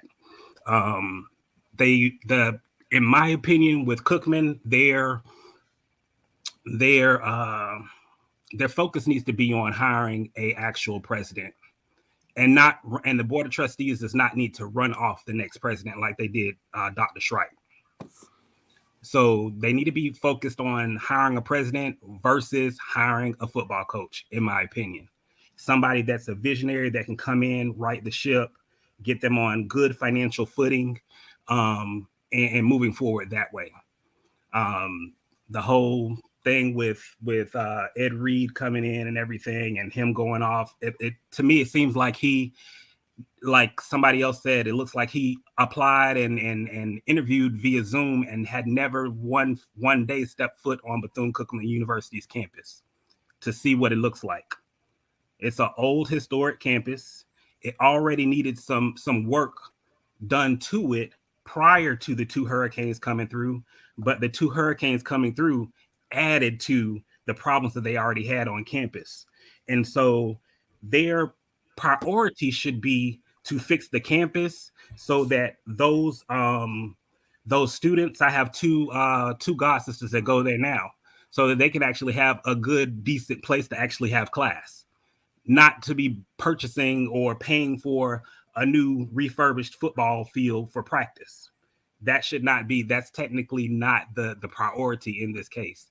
And so I just feel like he's just really out of touch. He came to Bethune with the PWI mindset and not understanding that with HBCUs, how we have historically been underfunded throughout the years. And I just think his expectations was one thing and the reality was another, and he just got caught up in his emotions, and we got what we got on the live that he did. So that was good. Hoop jargon. Anything No, I mean, I think the brother's right. Ed Reed definitely didn't know exactly what he got himself into, and then when he stepped into it, I mean, I'm just kind of putting myself in the predicament. I'm sorry, in the mindset of a guy of that stature who got that situation and why he's saying what he said. That's all what I try to do. I try to always psychoanalyze what the person's used to, what they saw, and what they say. That's how I kind of form my opinions. And so I mean, brother's on point. You know, he definitely did a Zoom interview. He definitely did not survey what he got into, and he stepped into a little pile of doo-doo, and he said his displeasure about it. And all I'm saying is just, I'm going back to the same talking points, is I understand why he said it.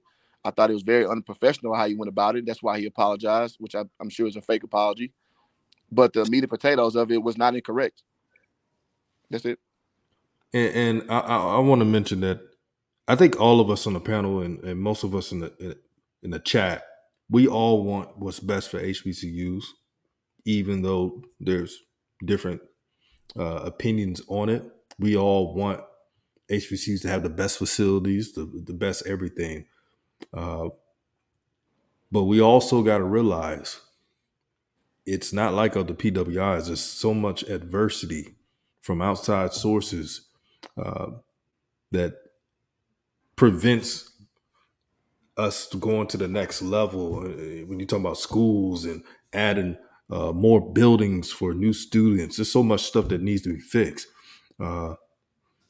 It's just anybody who is a celebrity coach, if they're thinking about being an HBCU head coach, you got to put in more than ask. You got to use your influence to help create something great. And that's the one thing Dion did when he first came in. No matter what we think about Dion, when he first came to Jackson State, it was about business. Okay, what do you need? Bam, bam, bam. And I know that he went off from that, but that's what you have to do. Or even Hugh Jackson, speaking to people with influence, speaking with people who are alums that can help fix certain things. But again, I'm gonna still stand by it. I don't think social media solves any issue. If I have a problem with a woman or a disagreement in a relationship, if I go on social media, does that help my relationship? No. That's gonna make it worse and likely lead to a divorce. So everything Agreed. doesn't have to be on social media. We Agreed. think that we want to, you know why we want to be on social media? It's going to be the ultimate truth because we want to hear ourselves heard. Even when it makes our own self or our people look bad. Even if they don't have any interest of the subject or what's going on. This is the cloud chasing era. And what Ed Reed did was a cloud chasing move. but I hope you learn from that. Now, Timona, she was she don't want to be at the school, but I think they're gonna keep Ed Reed. Shit, they better. They're the worst But, team in the SWAC. Come on now. but what Ed Reed has to do learn going forward, you gotta move in more tactically. Absolutely. You can't be like, come on, you know better than that. We got If HBCU. they keep Ed Reed at Bethune-Cookman, it's going to be a disaster Oh shoot! moving It's already forward. a disaster over there. And we're talking about press disaster, a disaster for all HBCUs. Can you imagine what the fallout will be at the pressers every week? We were nervous when Coach Prime got in front of a camera after a game, and whatever Coach Prime said, everybody talked about it for about 2 or 3 days after the press conference. And then the next week happened, and we're waiting for him to say something else, and it's going to be in the press for 2 to 3 days. So there's a certain amount of damage that he could do while being a public representative of that school. And it could be damaging not only to the Bethune-Cookman, but for all HBCUs, because he's going to be perpetuating these narratives that the reason why he's losing is because of the administration, when in reality, the reason why you're losing is because you've showed everybody what the campus looks like, and now you can't recruit. I would counter to say that being a program that's in peril as far as performance is slated. I don't think rage lasts that long. Like you said, 2 weeks and then it's done. I think if Bethune-Cookman just thinks he's the guy for the job, that's the first thing. So they need to really sit down and just like, is this the guy for the job? Is it just a name, or is this the guy for the job? So if they deem him being the guy for the job, as far as the wealth of knowledge he has, you just ride that out. I don't think that there's enough care to really cancel Ed Reed if that as it were. I just think you ride it out.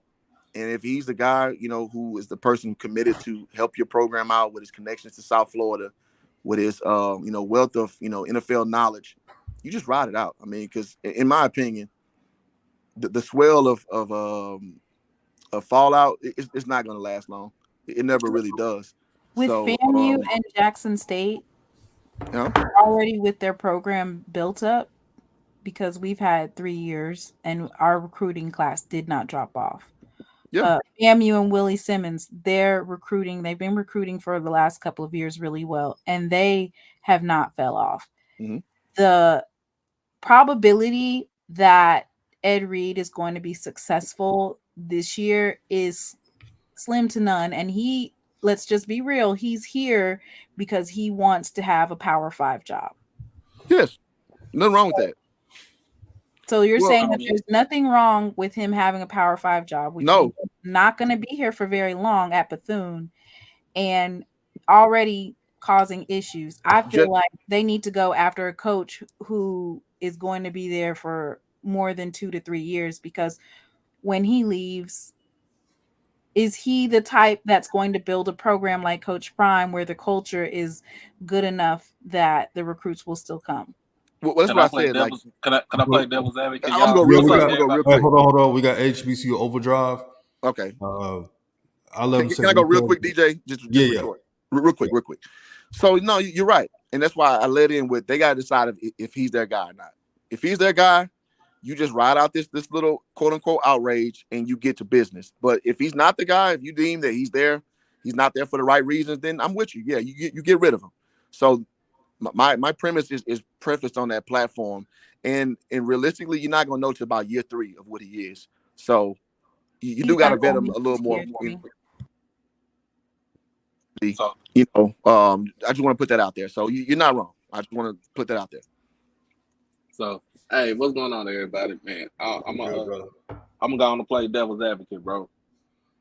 What he said. Would that be a wake up call to Bethune-Cookman to try to fix up the problems that they have? You could say. I mean, you could say in a sense it is, but it in a way, I feel like it he was wrong for going on social media and airing out the laundry. But Bethune-Cookman is having they already got problems. Yeah, everybody just they got hit by 2 hurricanes within the last 3 or 4 months of the year. It's a private school, so they're not gonna get that state. They're not gonna get that support from the state when it comes to the funders because they got to find it on their own. Now, in a sense, we talking about Bethune-Cookman that is on a 3rd interim president. Their AD also doubles as the head basketball coach. So it's kind of crazy to where, it's the instability around at the school. Now, was it wrong for him to say that he ain't even got a contract yet? He ain't put pen in the paper and got a contract yet. Yeah, a little bit. I can say that because of the simple fact that you don't want to air that out. But now, when you air that out like that, all these here come all the pundits that either A, have little to no support for HBCUs, or B, that kind of went to HBCUs, but they don't really care about it. They just want to talk, what I'm saying? They want to kind of downgrade it the greatest. Now they about to be on our, they about to be on our backs. So another thing he should not have done is lump all of us into one. You know what I'm saying? Like, he should not have lumped all of us in one. He just should have said Bethune-Cookman. This is Bethune-Cookman's issue. It's a Bethune-Cookman issue, but let's handle this in house and see what type of solution we can come up with. But it's going to be backlash coming, regardless of the fact. It's going to be backlash coming. But I don't see them, and I don't see them getting rid of him as far as, or him going anywhere else. Agreed. But it's, I'm gonna say this. It was something that I just listened to Scotty a little bit earlier, but it was something that Mr. Campbell said on his show, on the show.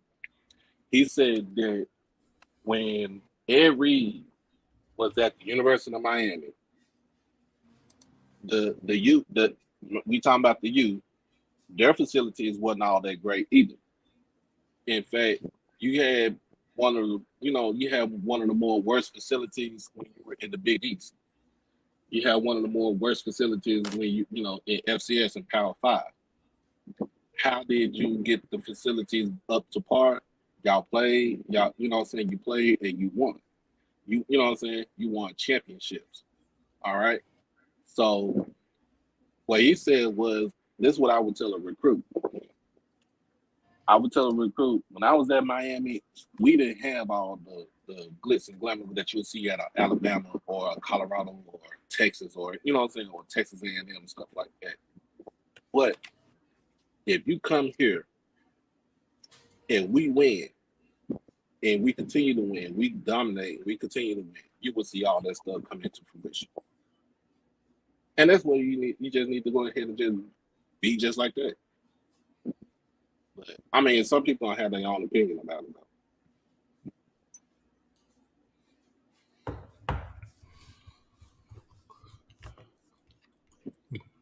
Well, we got some Oh more yeah, people. I'm about to say, I just landed my plane. Yeah, I know. We got Deputy Mario J.Y. Wilkerson in the building. What's good, brothers?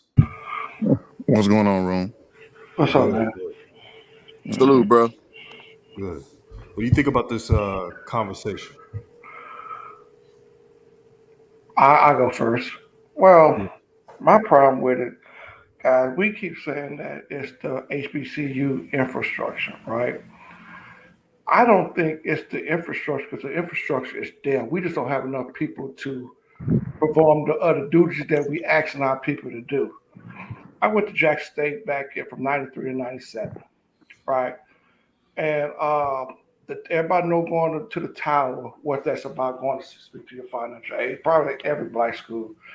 And when I say you're going there to talk to your financial aid, you got what, three or four financial aid compared to a PWI, which my son attended. They got a whole department, which is 30 people that's dealing with financial aid.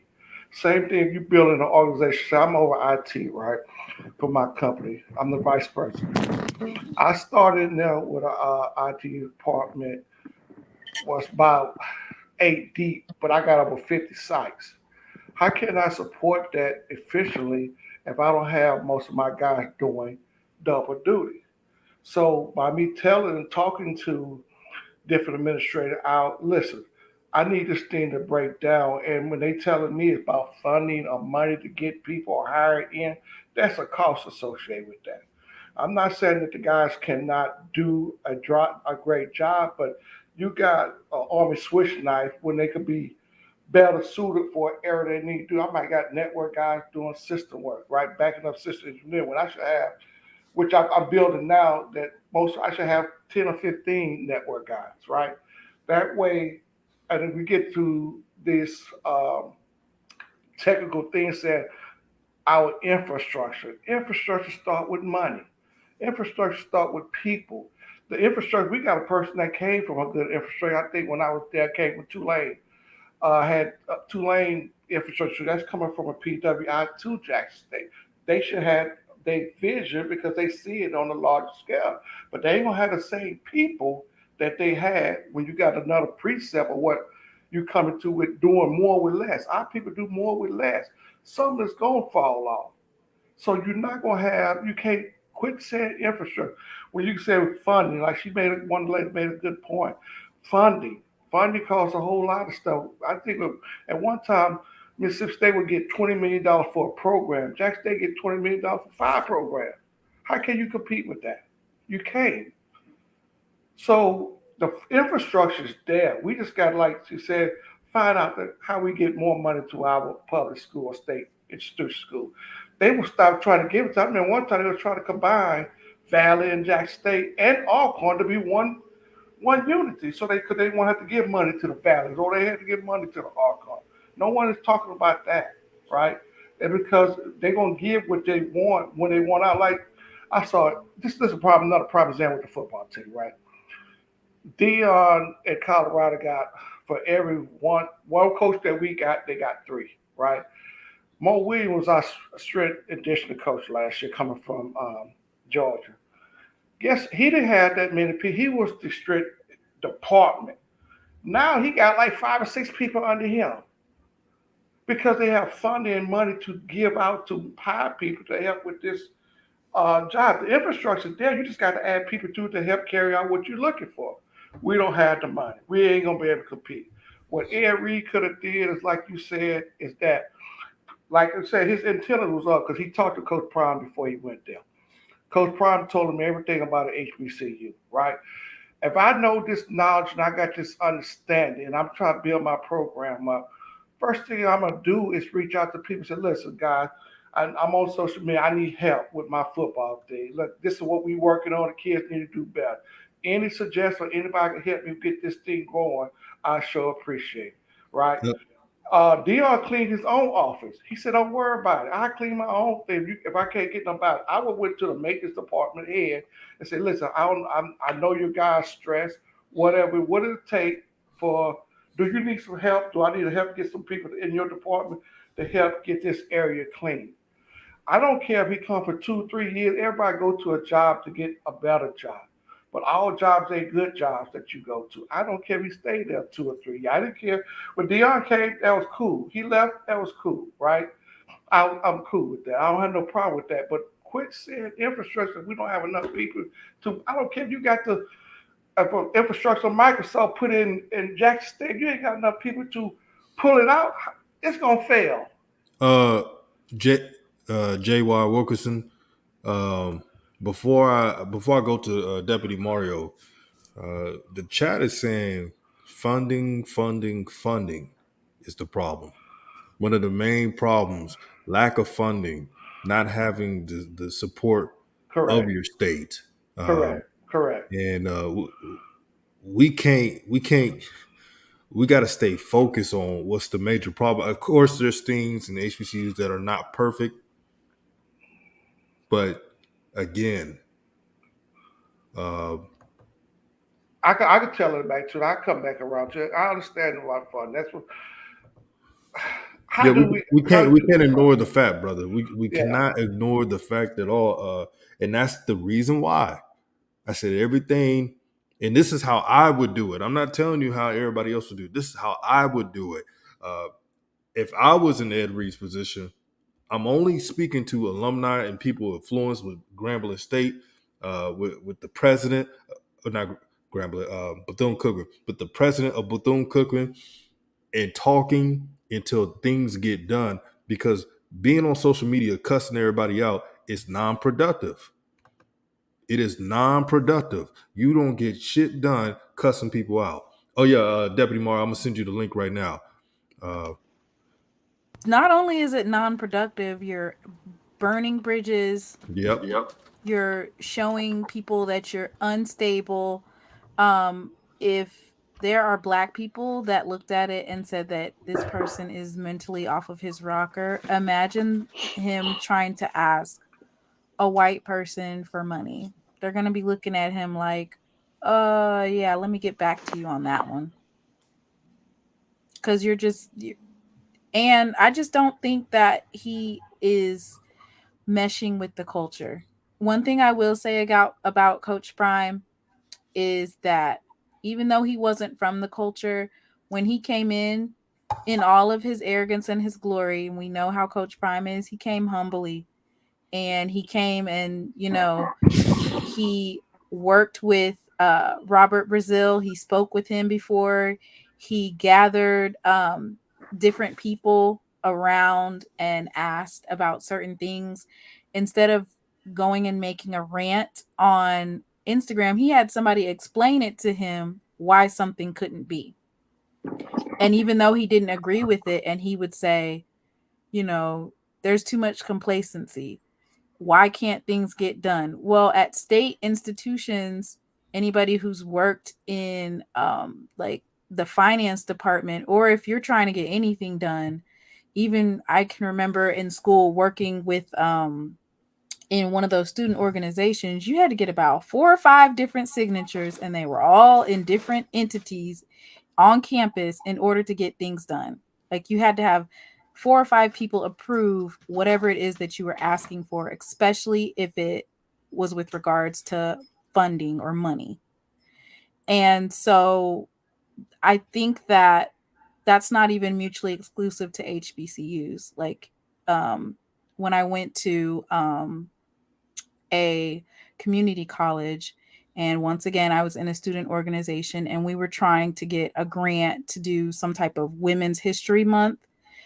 Once again, there was 2 or 3 different signatures that we have to get before we're approved to spend this funding. So is stuff dragged out at HBCUs? Well, if a person has to wear 3 or 4 different hats because there's not enough funding to hire an extra person, then of course things might not travel as fast as it would at a PWI.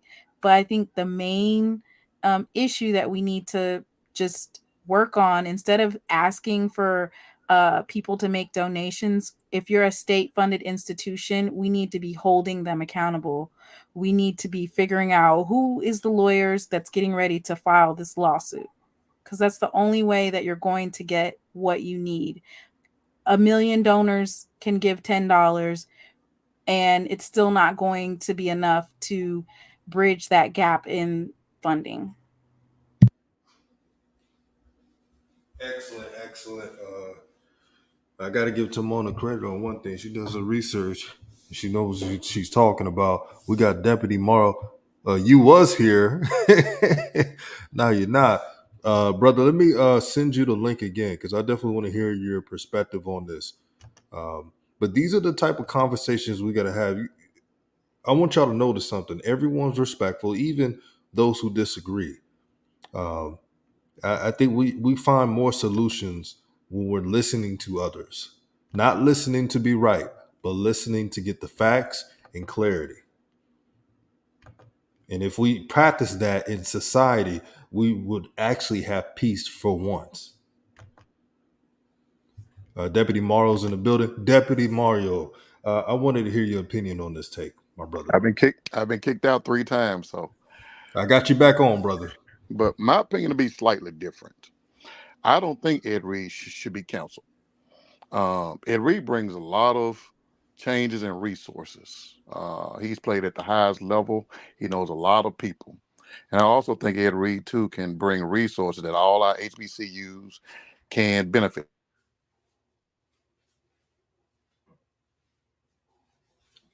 Are you still there, Deputy Mario?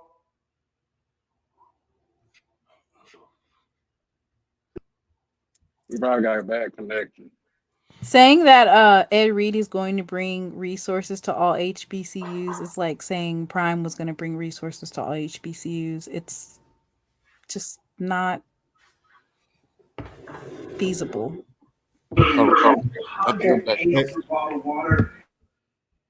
It's your audio, Deputy Mario. Can y'all hear me? Yeah, I can hear you now. Okay. But he's going to do dynamic things for Bethune-Cookman. And so we just can't counsel people just because people say things that we don't like. And sometimes you have to light a fire under people, because sometimes people will drag their feet if you allow them to. There's been issues.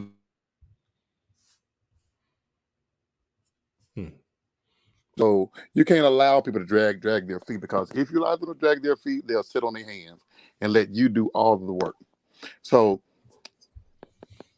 BCU as well as other HBCUs, been having problems. So it goes on the city leaders, it goes on the state, it goes on the president, it goes on the alumni. So everyone has to share the blame with what's going on at different HBCUs. You just can't point, and play the victim in this situation. Everyone who has not put a brick into an HBCU is part of the issue too. So I don't believe in playing the victim. I believe in getting your stuff together and helping build for yourself. Also, too, you can always throw money at the situation too. I don't believe that. It doesn't cure all things. You have to put special people in place to help do some certain things. That's my take on that. And I believe Ed Reed will. Well, first of all, too, DJ, I don't think you can recruit high value players with certain stuff looking a certain way, because when they come do a campus visit, they're going to see that. Am I right? That is true, but I got to add to this too. Some of the Jackson State players who stayed with Jackson State knew that their university is not like other universities. Correct. And that it's growing. But they took a chance at Jackson State because they love the culture. I've seen so many players say they love the culture. They appreciate TC. They want to build with TC. And I'm not saying you're fully wrong, because you root for Jackson State, from Jackson. But it really, it's all about leadership. It's all about tact. It's all about putting out the best product for your university. And a head coach at any school, they're the face of the program. But also, DJ, I don't think we can because ignore they're the most visible. So everything that Ed Reed says, he's got to be mindful. You just can't cuss people out. That's my only thing. You can't. Yeah. I think we all want what's best for HBCUs. Correct. But then again, you got to be smart and wise when you say things, because it doesn't help what he says. Because all I've seen is, that's right, HBCU. See, this is why Dion left. That's all you saw on social media. So well, this is Mr. Ford. Can I respond for a minute? Can you hear me? Yeah, I can hear you, Mr. Ford. Okay, first of all, I don't think anybody had canceled Ed Reed. Ed Reed has canceled himself. Listen, now I'm an older person. I was told from the time I was a little kid, your attitude affects your altitude. With that kind of attitude, he's not gonna last.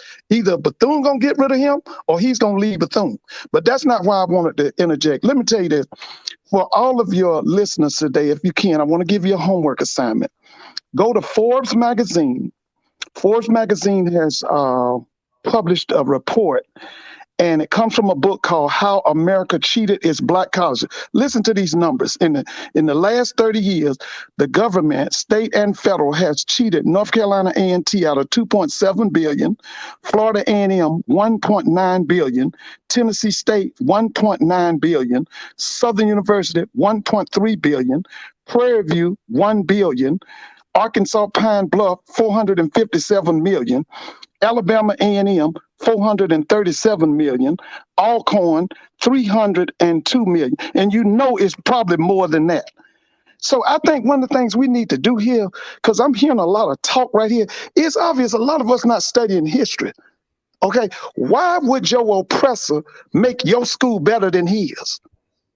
We the same folks now. They had us in chains for 311 years, but they're going to make our school better than theirs. Do that sound credible to you? Do that sound like people with good sense? Listen, when the United States Constitution was written, it said we was 3/5 of a human being. They was talking about black folk. They said, number one, we didn't have no rights to be respected by white folks.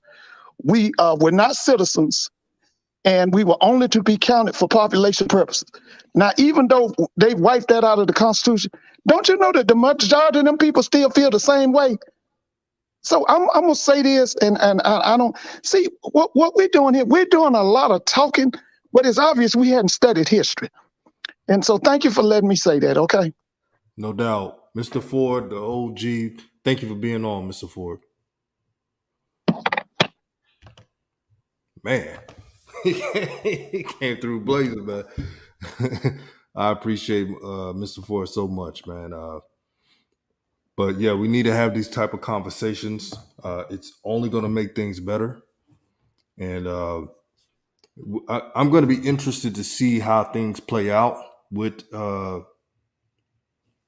Ed Reed, because that wasn't a good look, and I'm not going to sugarcoat it for no damn body. It was definitely not a good look. And let's say Bethune-Cookman choose another coach, would I be on a soapbox? No, but it is what it is. Before I go, I want you to support all these content creators in this HBCU space. Make sure you show them love. Thank you all for tuning in. Any last words before I roll? Anybody? Yeah, Shoot. man. But Yeah. I'm about to say, catch me tonight, 8:00. Gonna talk the same thing, but probably gonna do a little with a different twist on there. It's good to have Mr. Ford because to say that because it's